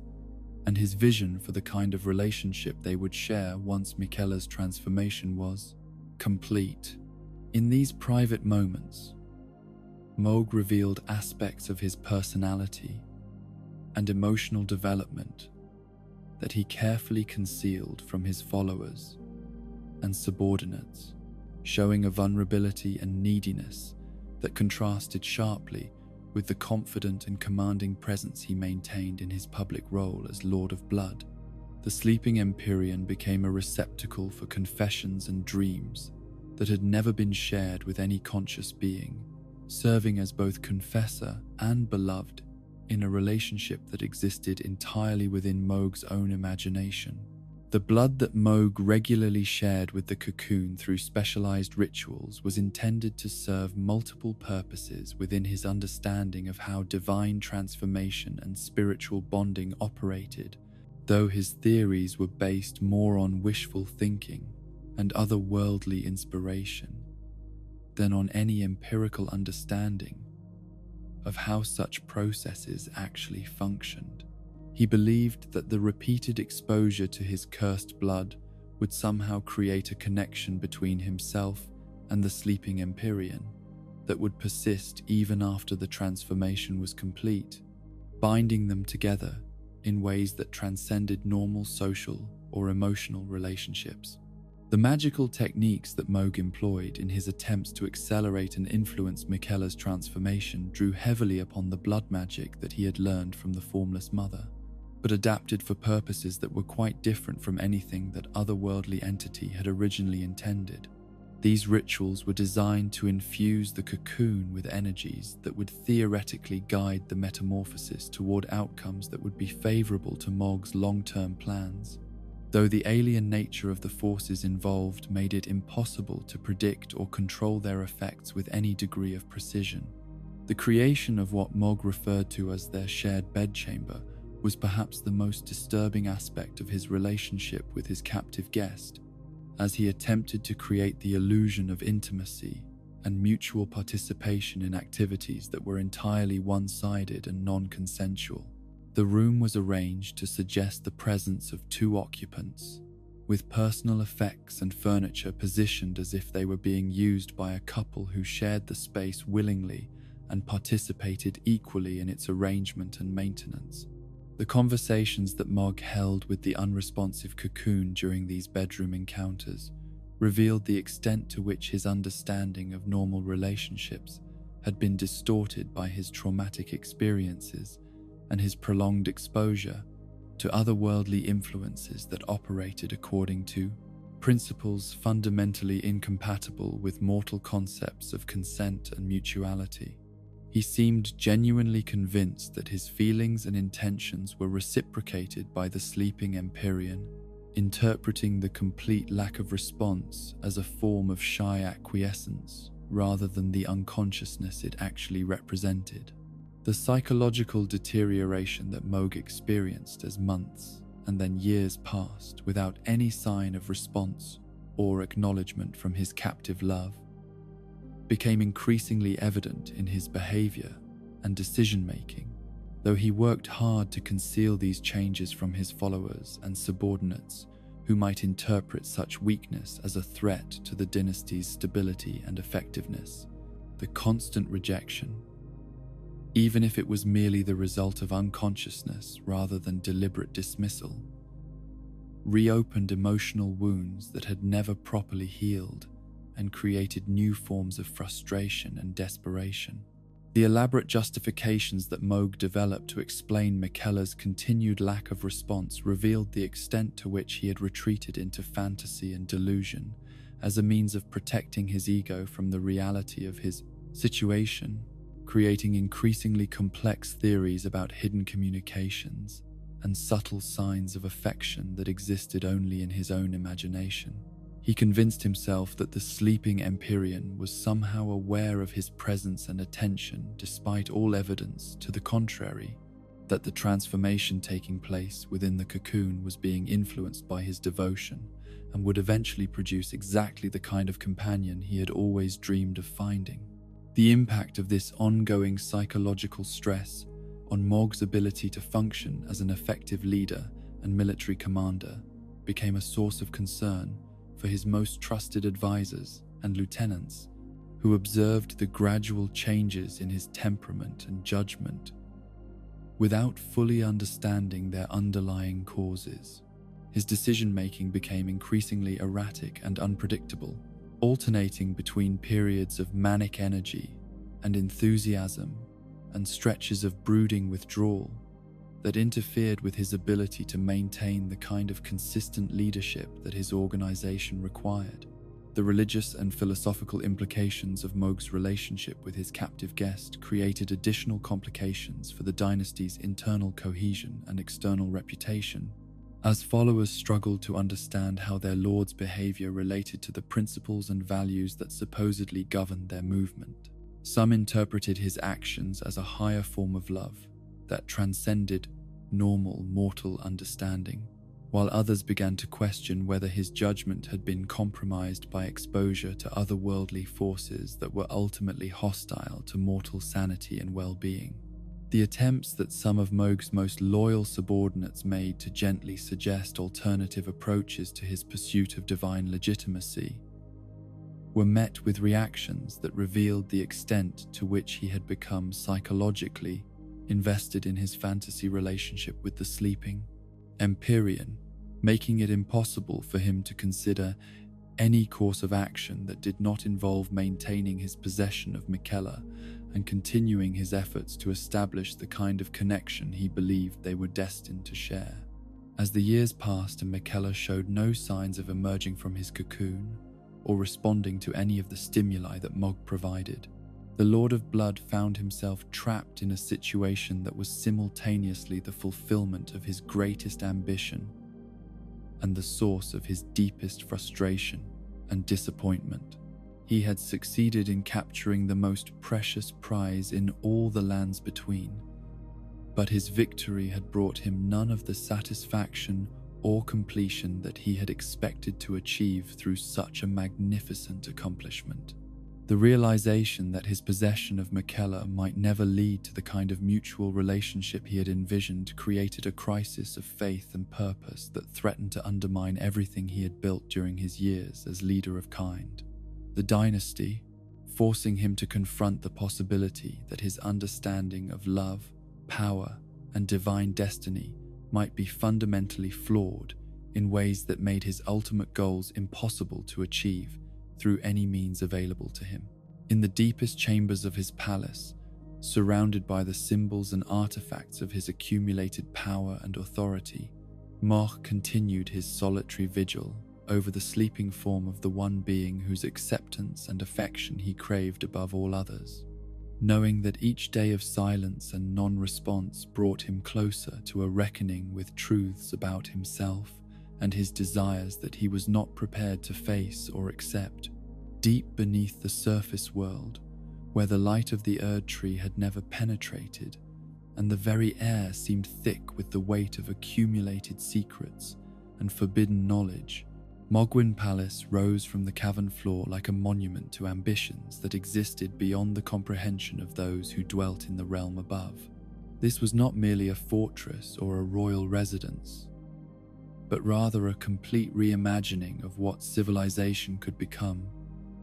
when freed from the constraints and moral limitations that governed conventional society. Its every stone and timber selected and arranged according to principles that drew their authority from sources far older and more fundamental than any earthly law. The approach to the palace, through the blood marshes that surrounded it, was designed to serve as both protection and initiation, a journey that would transform any visitor's understanding of reality long before they reached the gates of the citadel itself. These wetlands had been created through years of careful cultivation and magical manipulation, their waters tinted crimson, not merely by iron deposits or natural minerals,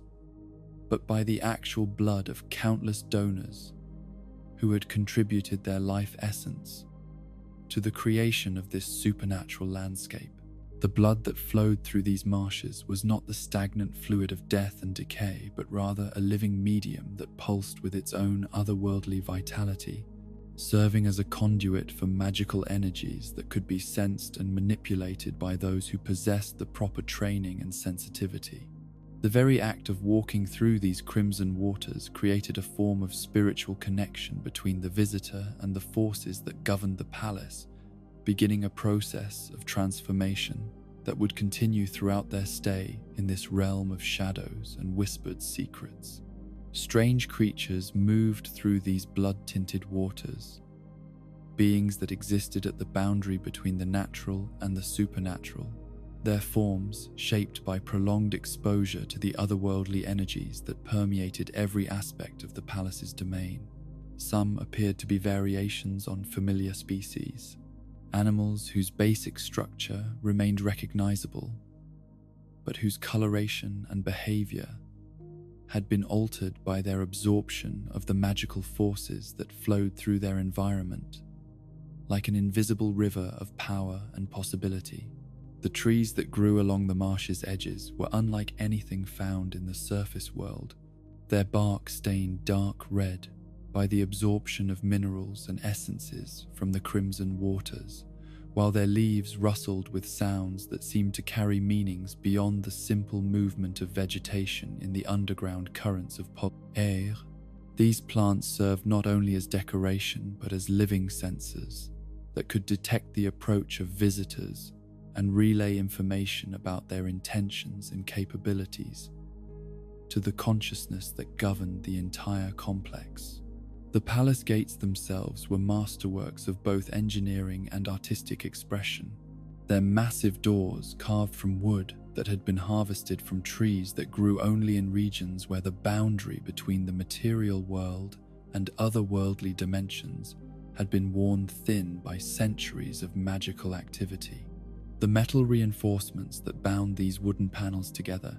had been forged using techniques that incorporated blood magic into the very molecular structure of the iron, creating barriers that could resist not only physical assault, but also supernatural attacks that might attempt to breach the palace's defenses through spiritual or magical means.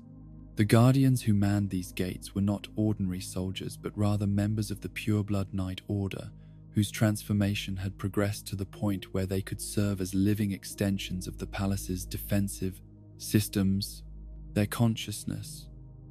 partially merged with the otherworldly forces that protected the entire complex. These sentinels possessed the ability to perceive threats and assess the intentions of visitors through methods that transcended normal sensory experience. making it virtually impossible for enemies to approach the palace through deception or stealth. The great courtyard that lay beyond the gates served as a gathering place for the various activities that sustained daily life within the palace complex. Its flagstone surface stained with patterns that reflected the ebb and flow of magical energies throughout the underground realm. Here, members of the dynasty conducted training exercises that combined conventional martial arts with the manipulation of blood magic, their movements creating visible disturbances in the supernatural forces that surrounded them, like ripples spreading across the surface of a still pond. The architecture of the palace proper was a study in controlled grandeur, its walls rising toward the cavern ceiling in graceful arcs that seemed to defy the normal limitations of stone and mortar construction. The builders who had created this marvel had possessed knowledge of engineering techniques that incorporated otherworldly principles into their calculations, allowing them to create structures that were simultaneously more beautiful and more functional than anything conventional methods could produce. The main entrance hall was designed to overwhelm visitors with the sheer scope and ambition of what Mohg had accomplished during his years of exile and transformation. Its soaring ceiling, decorated with frescoes that depicted the history of cursed blood from its origins in the earliest ages of the world through its prophesied triumph over the forces of conventional authority. These artistic works were not merely decorative but served as teaching aids that could help newcomers understand the philosophical and theological principles that governed life within the palace. The throne room at the palace's heart was perhaps the most magnificent chamber in the entire complex, a space that had been designed to serve as both seat of government and temple to the otherworldly forces that provided the dynasty with its power and legitimacy. The throne itself was carved from a single massive block of stone that had been discovered in the deepest chambers of the ancient ruins. Its surface covered with inscriptions that predated any known system of writing, but somehow conveyed meanings that could be understood by those who possessed sufficient spiritual development. The lighting throughout the palace was provided not by conventional torches or oil lamps, but by crystalline formations that had been cultivated specifically for this purpose. Their surfaces treated with compounds that caused them to emit a soft red glow that created an atmosphere of warmth and intimacy, while also serving practical functions related to the channeling and focusing of magical energies.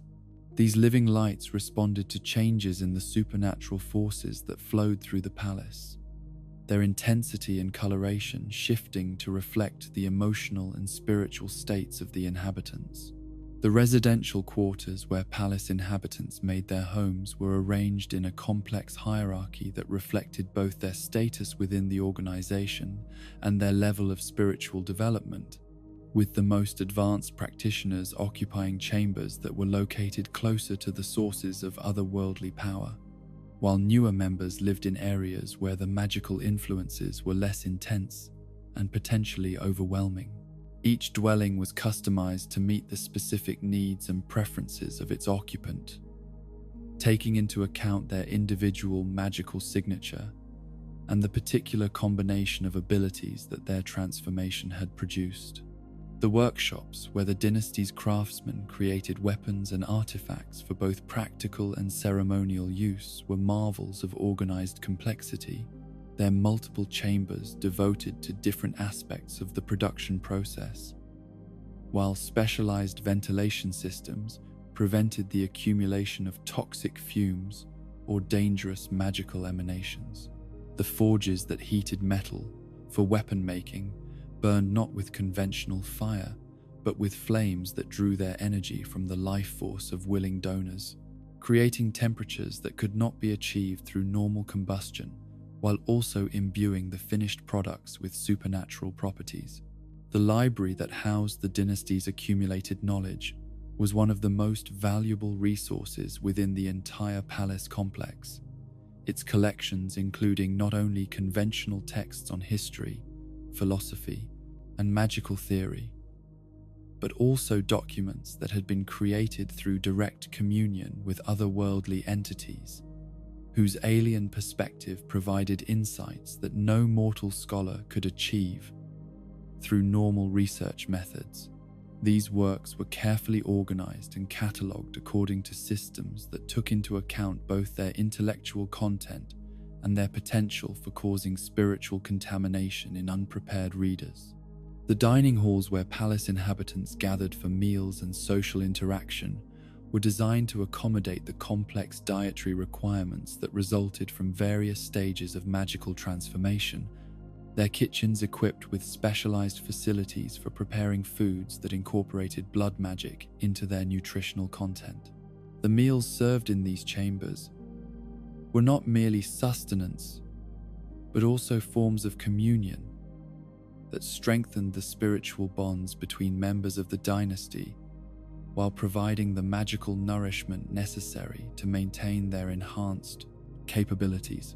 The infirmary where injured or ill members of the dynasty received medical treatment was perhaps the most advanced healing facility in all the lands between. Its treatment methods combining conventional medicine with blood magic techniques that could address ailments and injuries that would be beyond the reach of normal physicians. The healers who worked in this facility were not merely doctors, but also magical practitioners whose abilities allowed them to diagnose and treat conditions that existed on both physical and spiritual levels simultaneously. The chambers where the dynasty's most sensitive magical research was conducted were protected by multiple layers of physical and spiritual barriers that prevented unauthorized access, while also containing any dangerous emanations that might result from experiments involving otherworldly forces. These laboratories were equipped with apparatus that had been designed specifically for the safe manipulation of cursed blood and its various applications, their construction incorporating materials and techniques that were unknown to practitioners of conventional magic. The prison facilities where captured enemies or recalcitrant members were held for interrogation or punishment were designed to serve as more than mere detention centers, their construction incorporating magical elements that could gradually break down the psychological resistance of their occupants, while also providing opportunities for potential rehabilitation and conversion to the dynasty's cause. The cells were equipped with systems that could monitor the spiritual and emotional states of their prisoners, allowing guards to adjust the conditions of confinement to maximize the effectiveness of the persuasion process. The ritual chambers, where the dynasty's most important ceremonies were conducted, were sacred spaces that had been consecrated according to principles that drew their authority from the deepest sources of otherworldly power, their construction and decoration incorporating elements that could focus and amplify the magical energies involved in such proceedings. These rooms served as gateways through which the consciousness of palace inhabitants could touch the alien intelligence of the formless mother and other entities that existed beyond the boundaries of normal reality. The training facilities where new members of the dynasty learned to master blood magic and other supernatural abilities were equipped with apparatus that could safely contain and direct the energies involved in such instruction, while also protecting both teachers and students from the dangerous side effects that could result from improper technique or insufficient preparation. The chambers were designed to accommodate practitioners at all levels of development, from complete novices who were just beginning to understand the basic principles involved to advanced students who were ready to attempt the most dangerous and powerful techniques. The armories where the dynasty's military equipment was stored and maintained contained weapons and armor that incorporated blood magic into their fundamental design, creating implements of war that were far superior to anything conventional forces could deploy against them. These items were not mass-produced, but rather individually crafted for their intended users, taking into account their specific magical signatures and combat preferences, while also serving as focuses for channeling otherworldly energies during battle. The networks of communication that connected different areas of the palace were not merely physical passages, but also spiritual conduits that allowed information and commands to flow instantly throughout the entire complex, their construction incorporating materials and techniques that created a form of technological telepathy that could operate reliably, even when conventional methods of communication were disrupted by magical interference or physical obstacles. The inhabitants of this underground realm came from every level of society and every region of the lands between, their diversity reflecting the universal appeal of Mohg's message to those who had been rejected or marginalized by conventional authorities. Former nobles who had lost their positions due to political miscalculations worked alongside common-born individuals whose natural abilities had marked them for persecution, while scholars whose research had led them into forbidden areas of knowledge collaborated with warriors whose combat skills had been enhanced through magical transformation. The Albinaurics, who served various functions within the palace complex, were artificial beings whose creation had been perfected through techniques that combined conventional alchemy with blood magic, producing servants who possessed both the intelligence necessary to perform complex tasks and the loyalty that came from being literally designed to serve the dynasty's needs. These creatures were not slaves in any conventional sense, but rather willing participants in the palace's activities, their consciousness shaped from the moment of their creation to find fulfillment and purpose in contributing to the greater goals of the organization. The sanguine nobles who occupied positions of authority within the palace hierarchy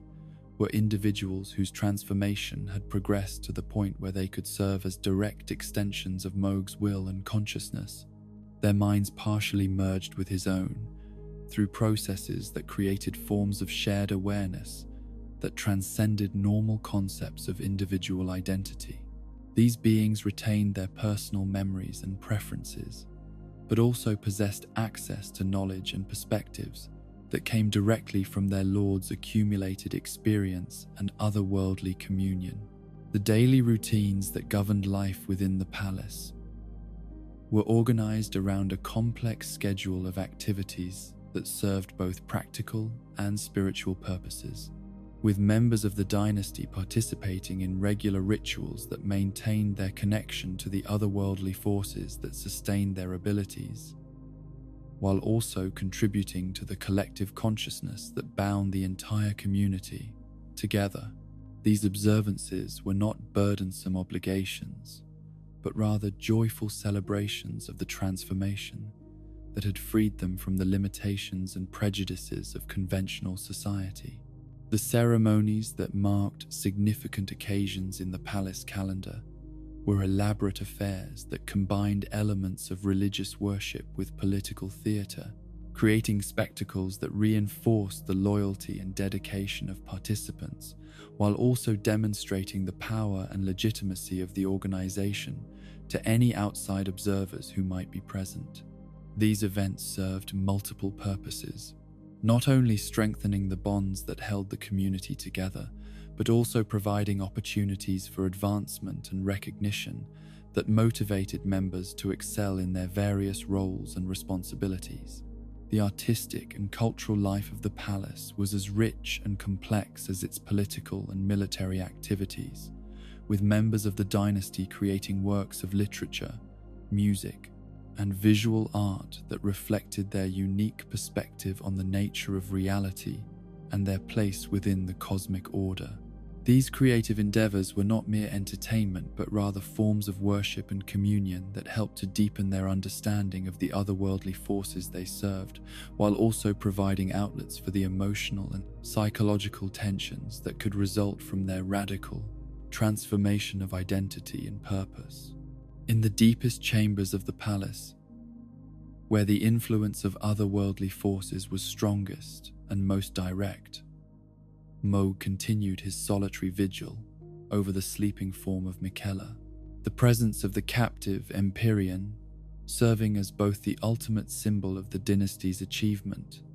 and the focal point for ambitions that reached far beyond anything the inhabitants of the surface world could comprehend or imagine. Here in the heart of his domain, surrounded by the fruits of years of planning and struggle, the Lord of Blood waited for the moment when his greatest prize would finally awaken and acknowledge the depth of devotion that had brought him to this place of power and possibility. In the crimson-lit chambers of his underground palace, where the very air seemed to pulse with the rhythm of otherworldly heartbeats, Mohg had transcended the limitations that bound ordinary practitioners of magic to become something unprecedented in all the long history of the lands between. His mastery of blood magic represented not merely the acquisition of new techniques or the refinement of existing abilities, but rather a fundamental transformation of his relationship to the life force that animated all living creatures and the supernatural energies that flowed through the hidden dimensions of reality. The blood that coursed through his own veins had become something far more complex and potent than the simple biological fluid that sustained normal mortal existence. Transformed through years of communion with the formless mother into a medium that could channel otherworldly power with precision and intensity that defied conventional understanding. Each drop contained not only the essence of his own life force, but also fragments of the alien intelligence that governed his patron deity, creating a substance that existed simultaneously in the material world and in dimensions that lay beyond the reach of ordinary perception.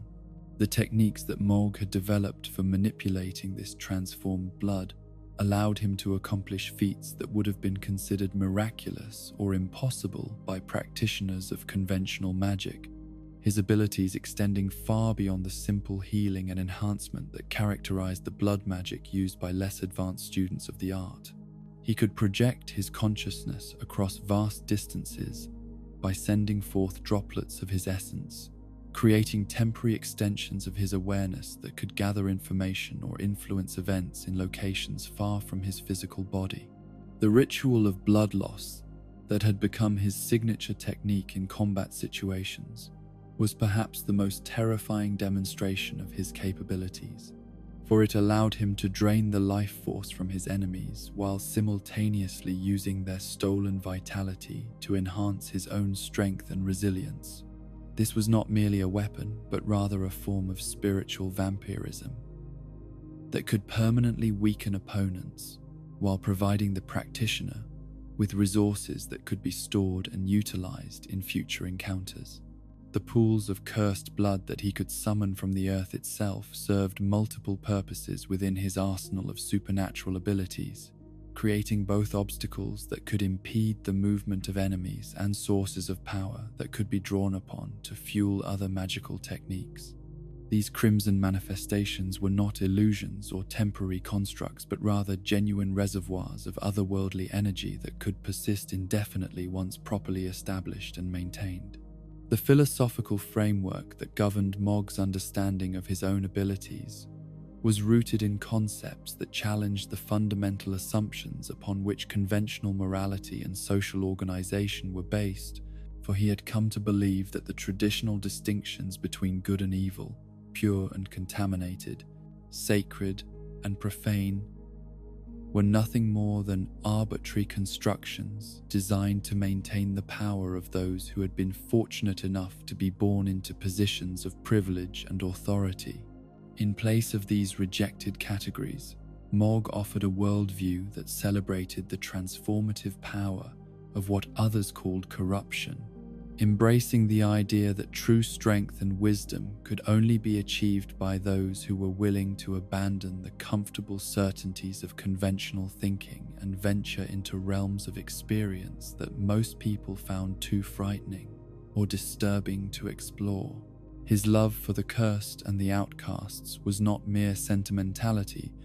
but rather a recognition that those who had been rejected by normal society possessed qualities and perspectives that could never be developed by individuals who had always enjoyed acceptance and support. This philosophy extended beyond personal relationships to encompass his entire approach to governance and social organization.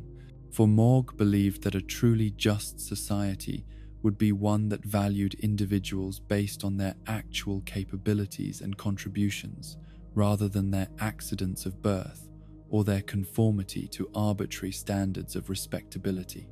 The hierarchy that existed within his dynasty was based on demonstrated mastery of otherworldly forces rather than inherited status or accumulated wealth, creating opportunities for advancement that were genuinely meritocratic in ways that conventional systems could never achieve. The relationship between Mohg and his twin brother Morgott represented one of the most complex and psychologically significant aspects of his development as both individual and leader, for these two men had experienced identical circumstances during their formative years,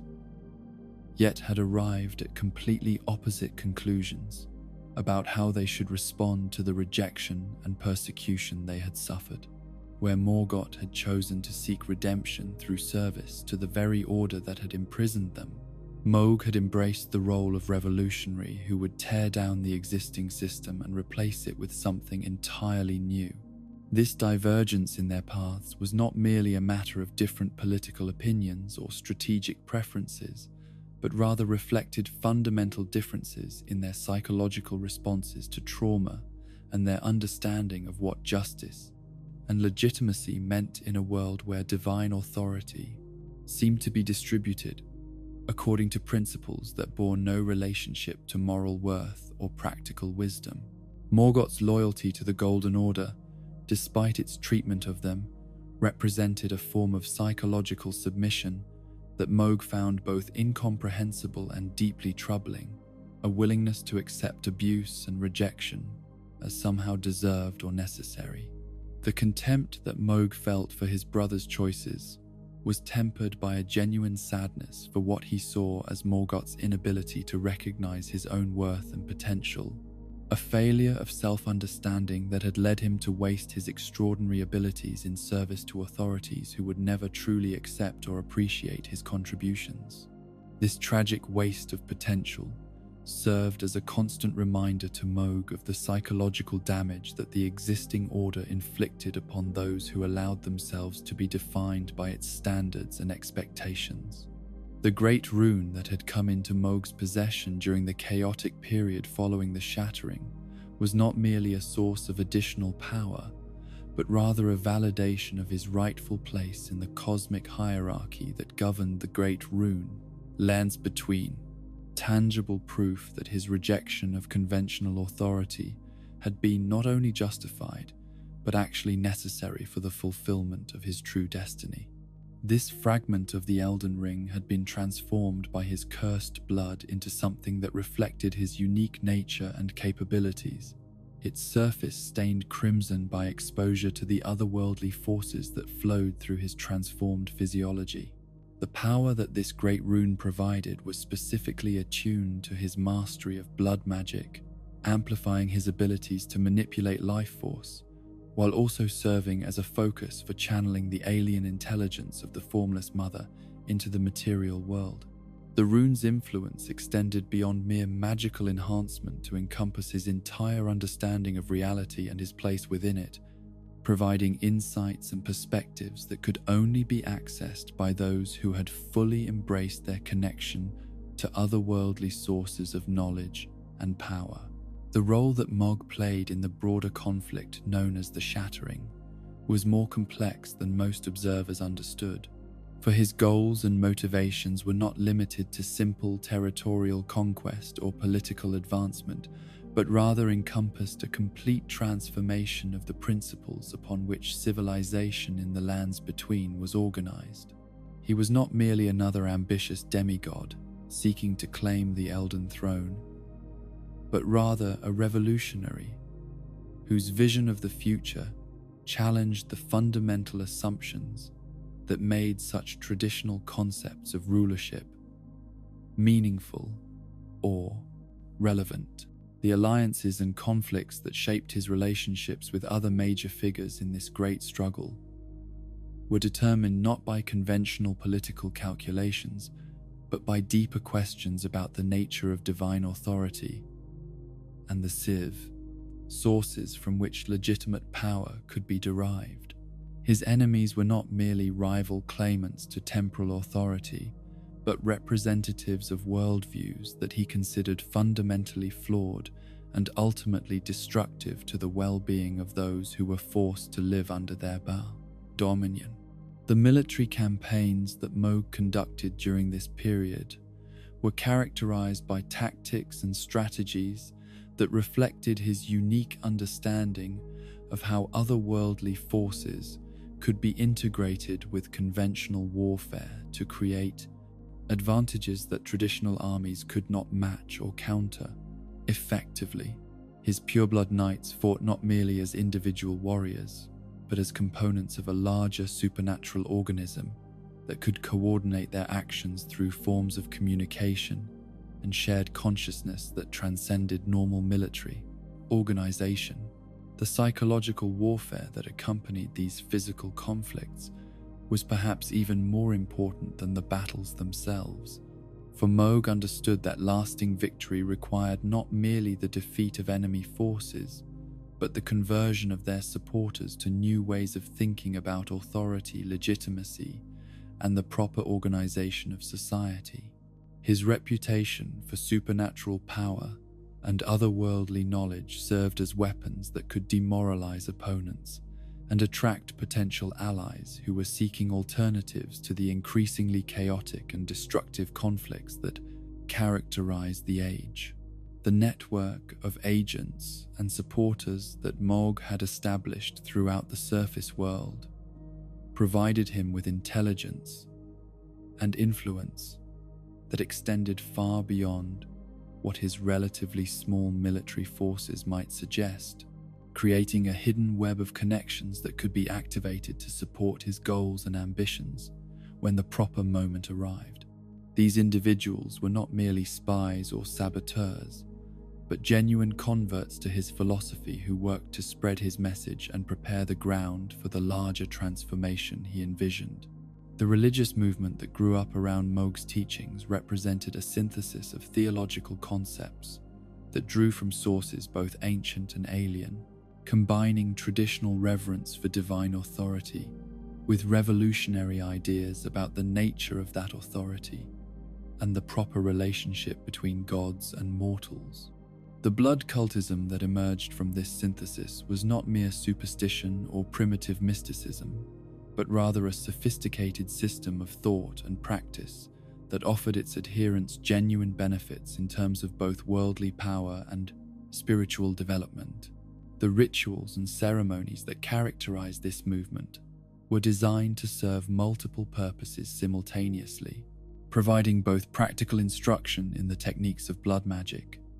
and deeper initiation into the otherworldly perspectives that could only be accessed through direct communion with entities like the Formless Mother. These observances were not mere theater or social gatherings, but genuine transformative experiences that could permanently alter the consciousness and capabilities of those who participated in them with proper understanding and preparation. The theological implications of Mohg's teachings extended far beyond questions of magical technique or political organization to encompass fundamental issues about the nature of divinity itself and the proper relationship between different levels of cosmic authority. His embrace of the outer gods represented not merely a personal choice, but a philosophical position that challenged the entire framework within which the Golden Order claimed to derive its legitimacy and moral authority. The vision of the future that Mohg offered to his followers was not simply a reversal of existing power relationships, but rather a complete reimagining of what civilization could become when freed from the constraints and prejudices that had limited its development for so many centuries. This was not merely a political revolution, but a spiritual and intellectual transformation that would affect every aspect of human existence and social organization. The psychological complexity of Mohg's character was perhaps most evident in the way he balanced his genuinely revolutionary ideals with personal motivations that were rooted in his traumatic experiences during childhood and his Paesin's ongoing struggle to find acceptance and recognition in a world that had rejected him from birth. His love for the cursed and outcast was simultaneously an expression of noble principle and a reflection of his own need for the kind of unconditional acceptance that he had never received from his family or society. The loneliness that haunted Mohg, despite his accumulated power and influence, was a constant reminder of the price that his revolutionary path had demanded, for his rejection of conventional society had necessarily involved the abandonment of normal relationships and social connections that might have provided comfort and emotional support.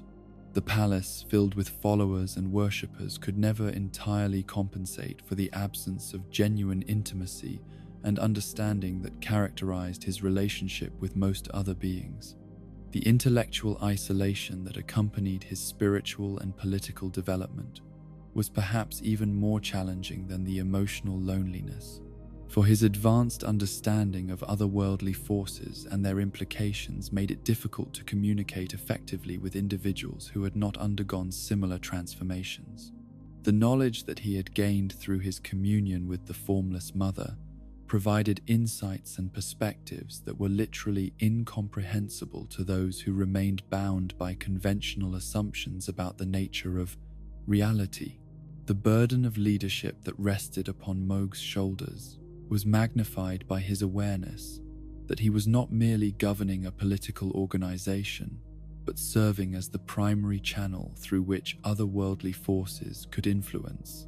events in the material world, making every decision a matter of cosmic significance that could affect the fundamental balance between order and chaos throughout the entire realm. This responsibility required a level of wisdom and judgment that no mortal education could adequately prepare someone to handle. As the years passed and his power continued to grow, Mohg found himself increasingly torn between his desire to achieve the grand transformation he envisioned for the world and his recognition that such changes would necessarily involve tremendous suffering and destruction for those who were too rigid or fearful to embrace new ways of thinking and being. The compassion that had originally motivated his revolutionary activities was tested by the practical realities of implementing radical change in a world that seemed determined to resist such transformation at every turn. In the deepest hours of the night, when even the crimson lights of his palace seemed dimmed by the weight of accumulated secrets and unfulfilled dreams, Mohg contemplated the path that had brought him from the darkness of his childhood prison to the throne of his underground domain, wondering whether the price he had paid for his transformation had been worth the power and knowledge he had gained, and whether the future he was working to create would ultimately justify the sacrifices that its achievement had demanded from both himself and those who had chosen to follow him into the uncertain realm of revolutionary possibility. The arrival of the Tarnished at Mohgwyn Palace marked the beginning of the end for everything that Mohg had spent decades building in the blood-soaked depths beneath the world. Though neither the intruder nor the Lord of Blood himself could have fully understood the cosmic significance of this moment when it first began to unfold. The warrior who emerged from the Crimson Marshes and approached the palace gates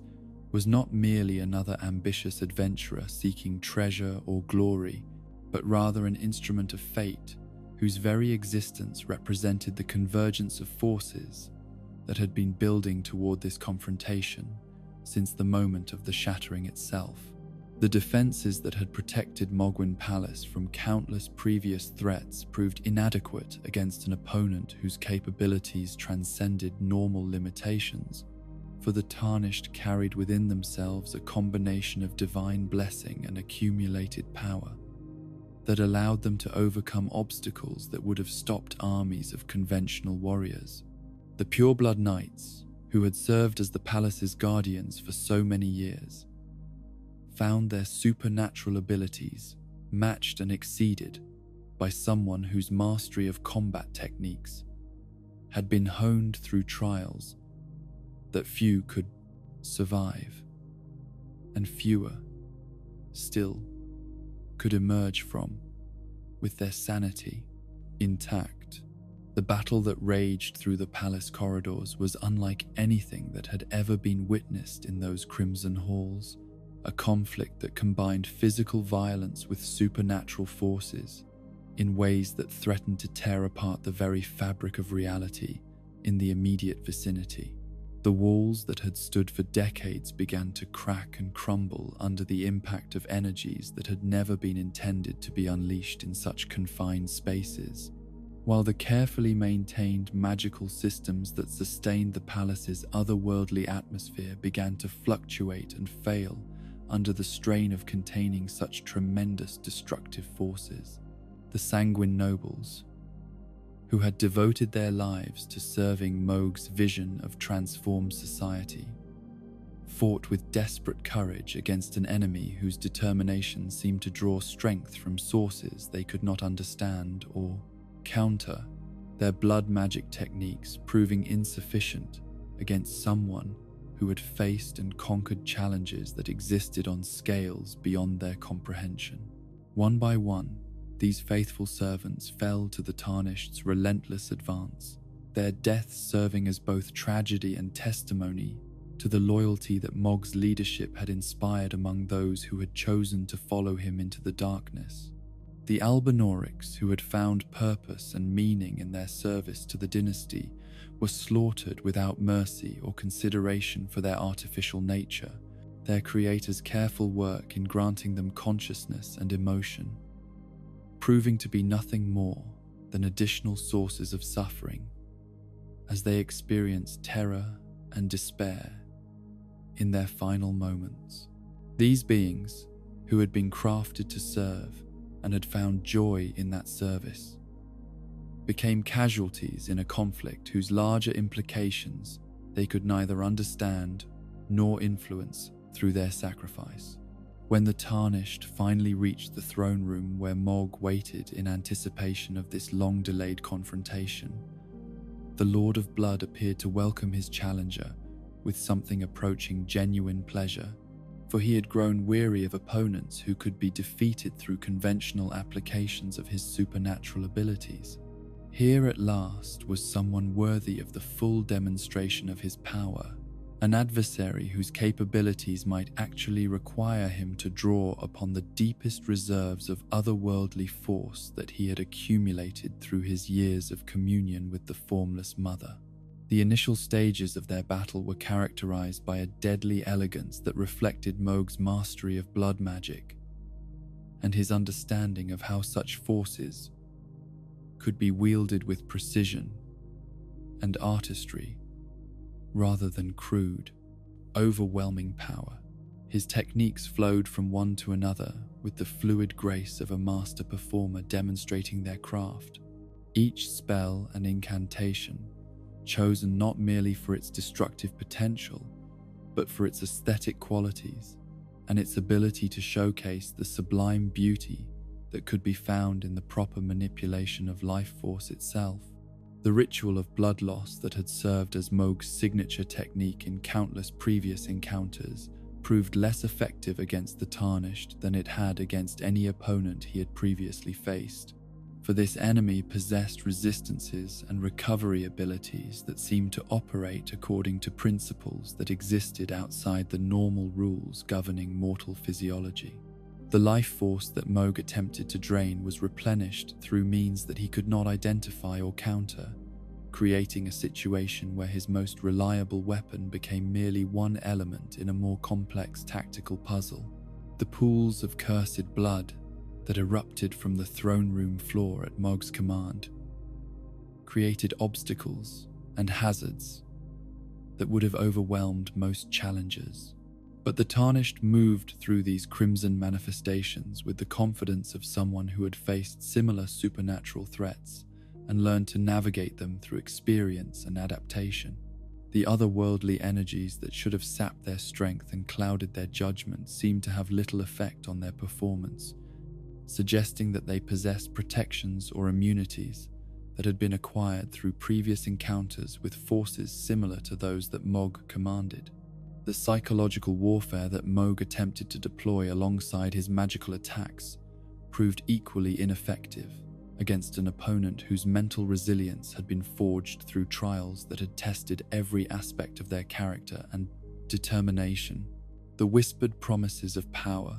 and the taunting references to their mortality that had broken the spirits of so many previous enemies seemed to pass unheeded, as if the Tarnished had moved beyond the reach of such manipulations, through experiences that had taught them to distinguish between truth and temptation. As the battle continued, and Mohg found himself forced to draw upon increasingly dangerous and desperate techniques, the throne room itself began to reflect the intensity of the forces being unleashed within its confines. The ancient stones that had been stained with the blood of countless rituals began to glow with their own supernatural radiance, while the air itself became thick with energies that created visible distortions and made breathing difficult for anyone who lacked the proper magical protections. The realization that his conventional abilities were insufficient to defeat this unexpected challenger forced Mohg to make decisions that he had hoped never to face, drawing upon reserves of otherworldly power that carried with them risks and consequences that could affect not only the outcome of the immediate battle, but the long-term stability of his entire relationship with the forces that had sustained his transformation from cursed outcast to Lord of Blood. The techniques he employed in these desperate moments were not merely spells or incantations, but forms of communion with alien intelligences whose motivations and goals existed on scales that transcended individual mortal concerns.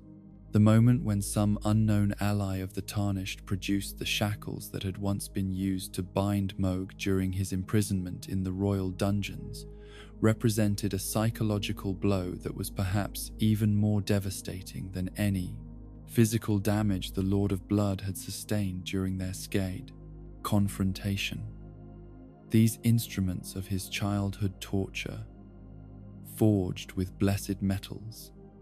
and inscribed with prayers that had been intended to suppress his supernatural abilities, still retained enough of their original power to disrupt the flow of otherworldly energies that sustained his most advanced techniques.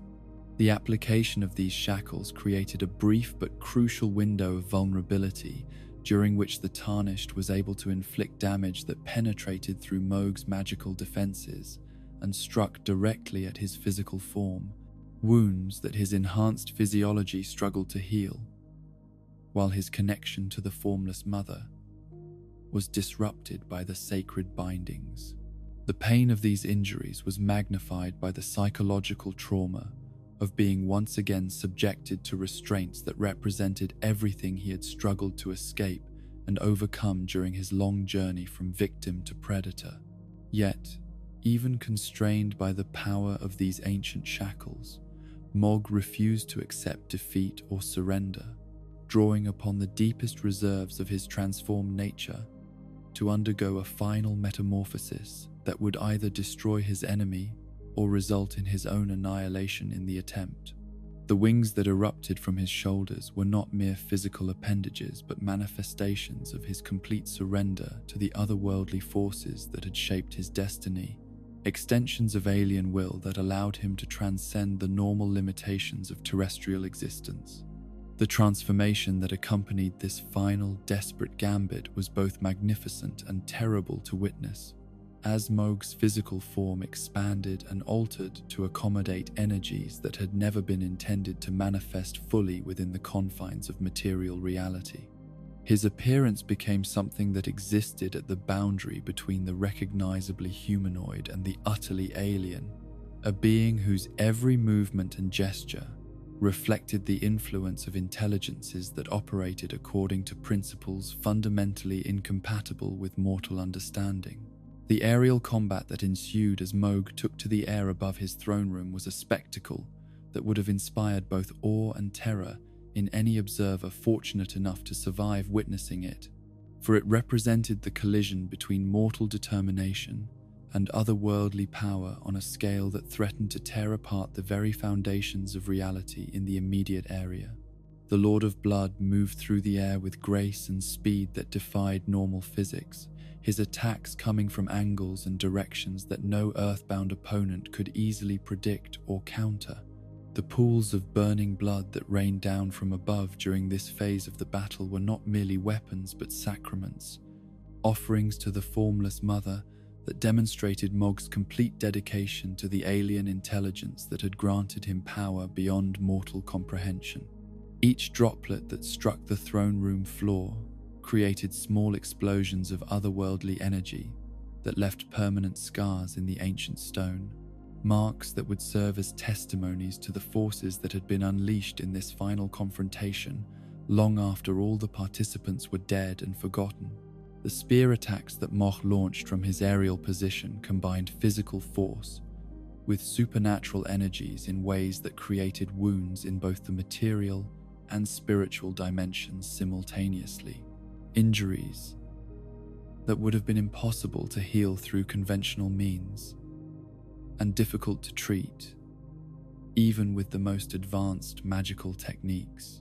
The Tarnished's ability to survive and continue fighting despite sustaining such damage suggested that they possessed forms of protection and resilience that had been granted by sources whose power rivaled or exceeded that of the Placed,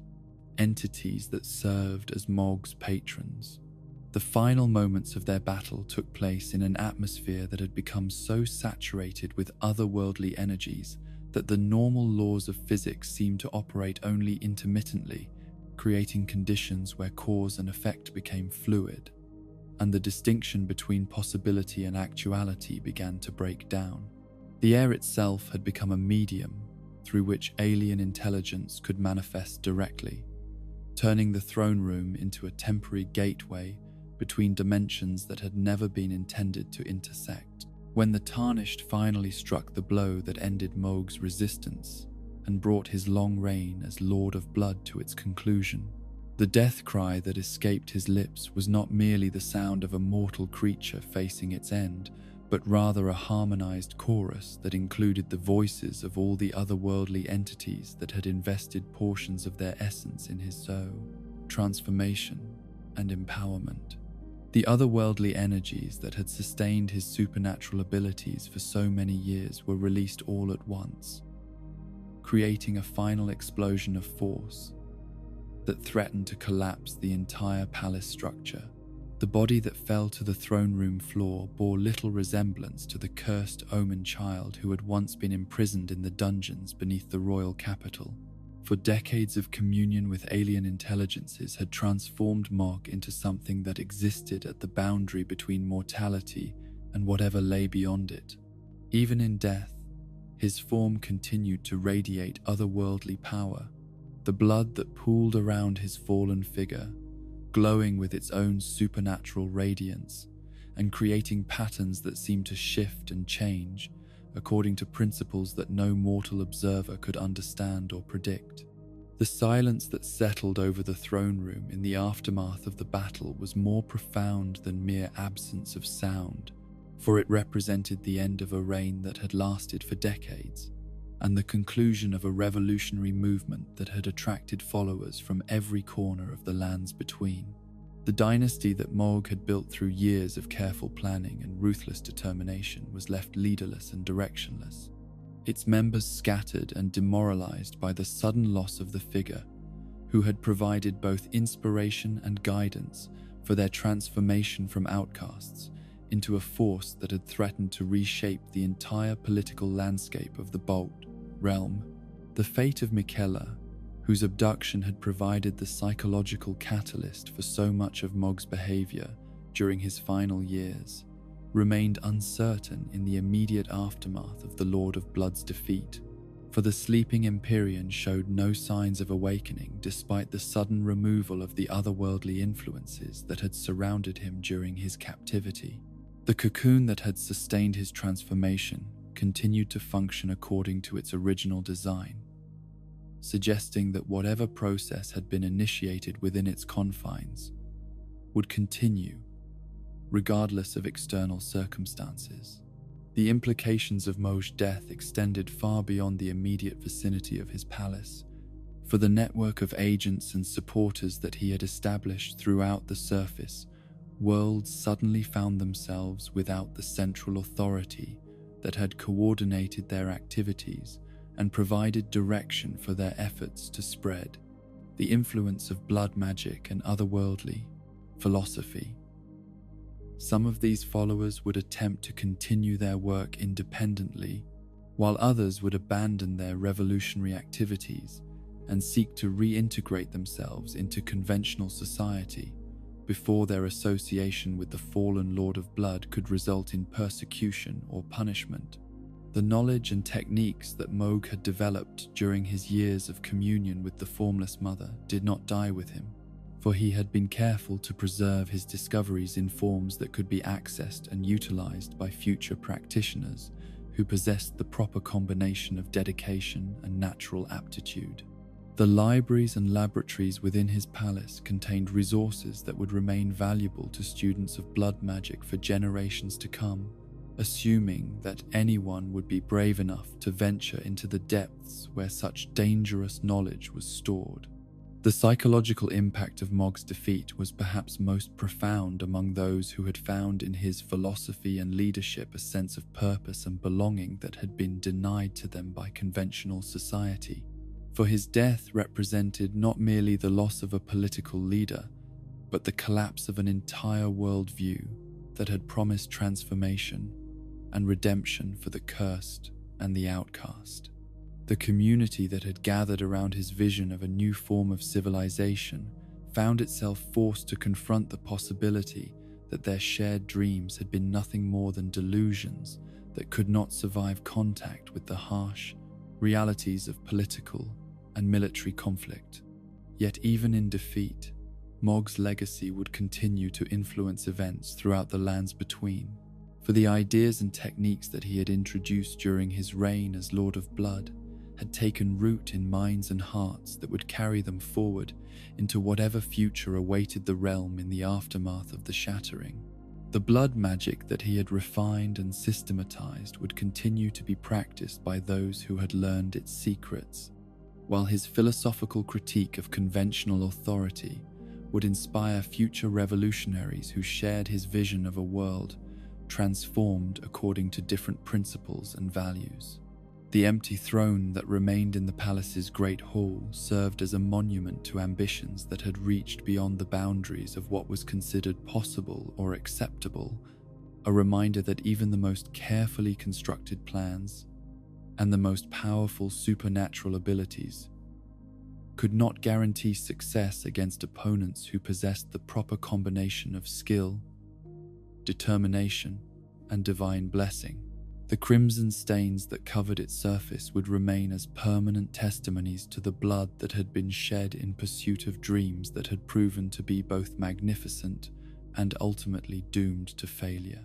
In the deepest chambers of the palace, where the influence of otherworldly forces remained strongest even after their primary channel into the material world had been severed, the echoes of Mohg's voice could still be heard by those sensitive enough to perceive such phenomena, his final words of defiance and determination continuing to resonate through dimensions that existed beyond the reach of death itself. These whispers would serve as inspiration for future generations of revolutionaries and outcasts who sought to challenge the established order and create new forms of social organization based on principles that transcended the limitations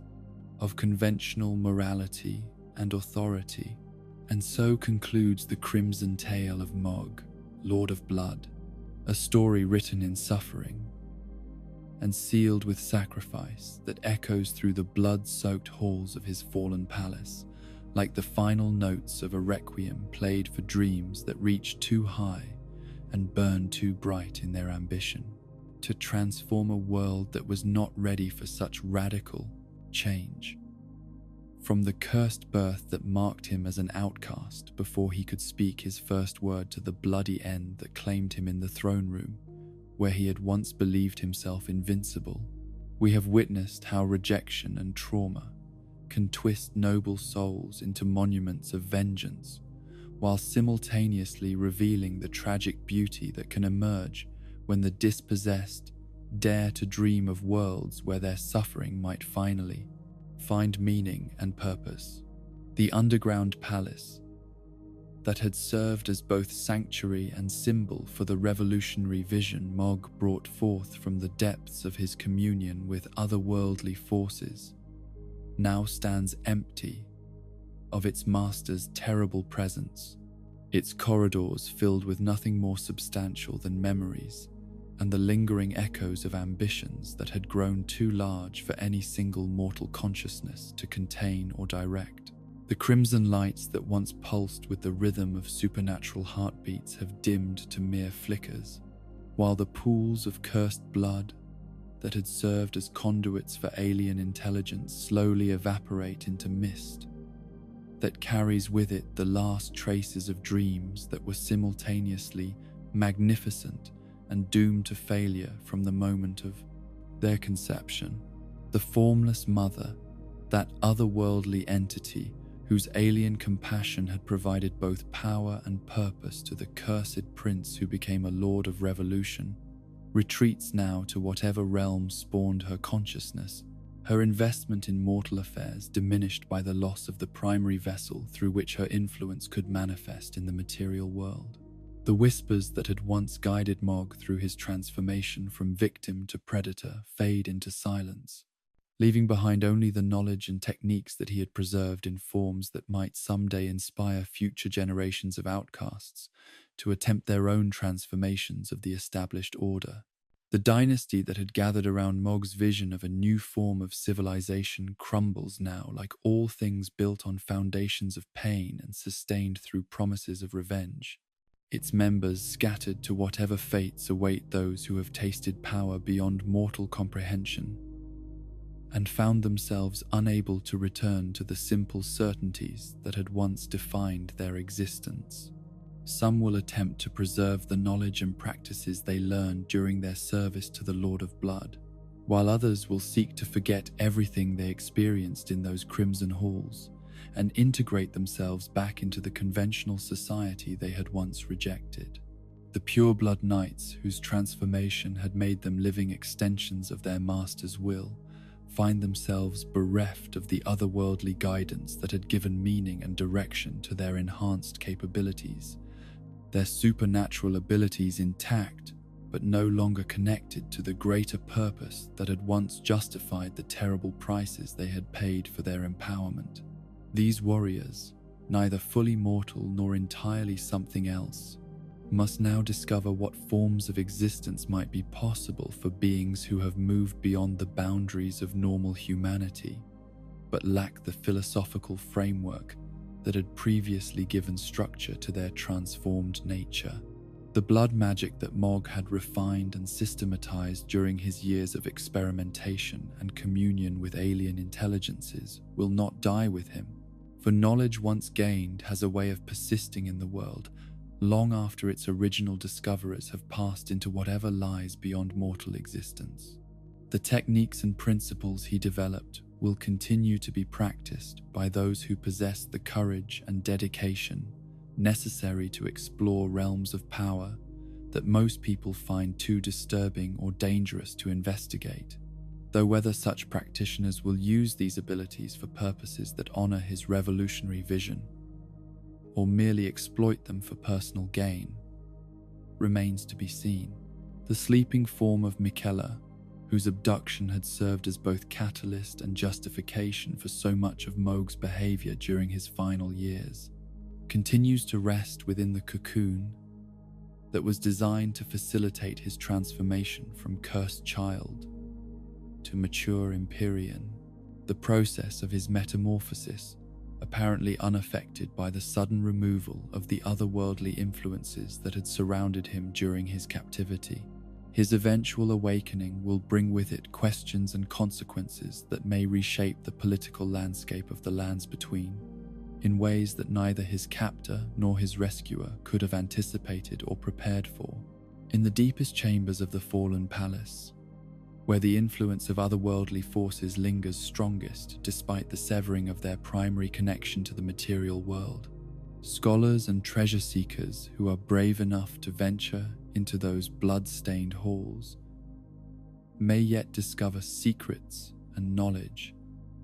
that could provide the foundation for future attempts to challenge the established order and create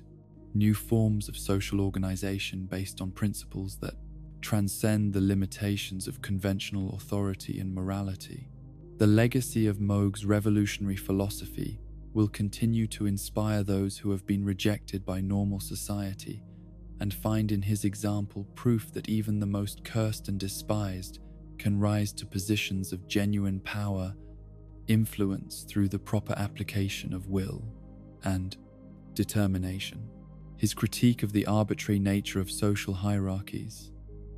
and his vision of a meritocracy based on demonstrated mastery of supernatural forces will resonate with future generations of outcasts who seek alternatives to systems that seem designed to perpetuate the suffering of those unfortunate enough to be born different or cursed. Yet even in his darkest moments, when his obsession with the sleeping Empyrean had driven him to acts that revealed the psychological wounds that had never properly healed from his traumatic childhood, perhaps Mohg sought only what all beings crave regardless of their nature or circumstances: acceptance, love, and a place in the world where their unique qualities would be valued rather than feared or condemned. The tragedy of his story lies not in his ambitions or his methods, but in the fact that a world organized according to different principles might have allowed him to find fulfillment and purpose without requiring the transformation of himself into something that existed at the boundary between mortal and monster. The question of whether his revolutionary ideals could have been realized through less extreme means, or whether the fundamental corruption of the existing order made violent transformation inevitable, remains one that each observer must answer according to their own understanding of justice, necessity, and the prices that should be paid for meaningful change. The blood that was spilled in pursuit of his vision serves as testimony both to the depth of his dedication and to the tragic reality that even the most noble goals can be corrupted when they become entangled with personal trauma and the Penslev Five Things. Influence of forces that operate according to principles alien to mortal understanding. As you drift towards sleep in the comfort of your own bed, far from the crimson halls where such terrible dramas played out their final acts, remember that even the most fearsome monsters were once vulnerable creatures seeking their place in an unforgiving world that seemed determined to reject everything that made them unique or different. The story of Mohg, Lord of Blood, reminds us that the line between hero and villain is often thinner than we might prefer to believe, drawn not by the nature of one's goals, but by the methods chosen to achieve them, and the psychological wounds that shape our understanding of what justice and love mean in practice. Rest now in the knowledge that somewhere in the darkness, new dreamers are already beginning to envision better worlds where the cursed and the outcast might find acceptance without requiring transformation into instruments of vengeance, where power serves compassion rather than conquest, and where the blood that flows through mortal veins carries life and hope rather than the bitter legacy of ancient grievances and otherworldly ambitions. Let the blood moon set on this tale of passion and destruction, and may your dreams be filled with visions of dawns that bring reconciliation rather than revolution, healing rather than horror, and the kind of love that builds rather than consumes everything it touches.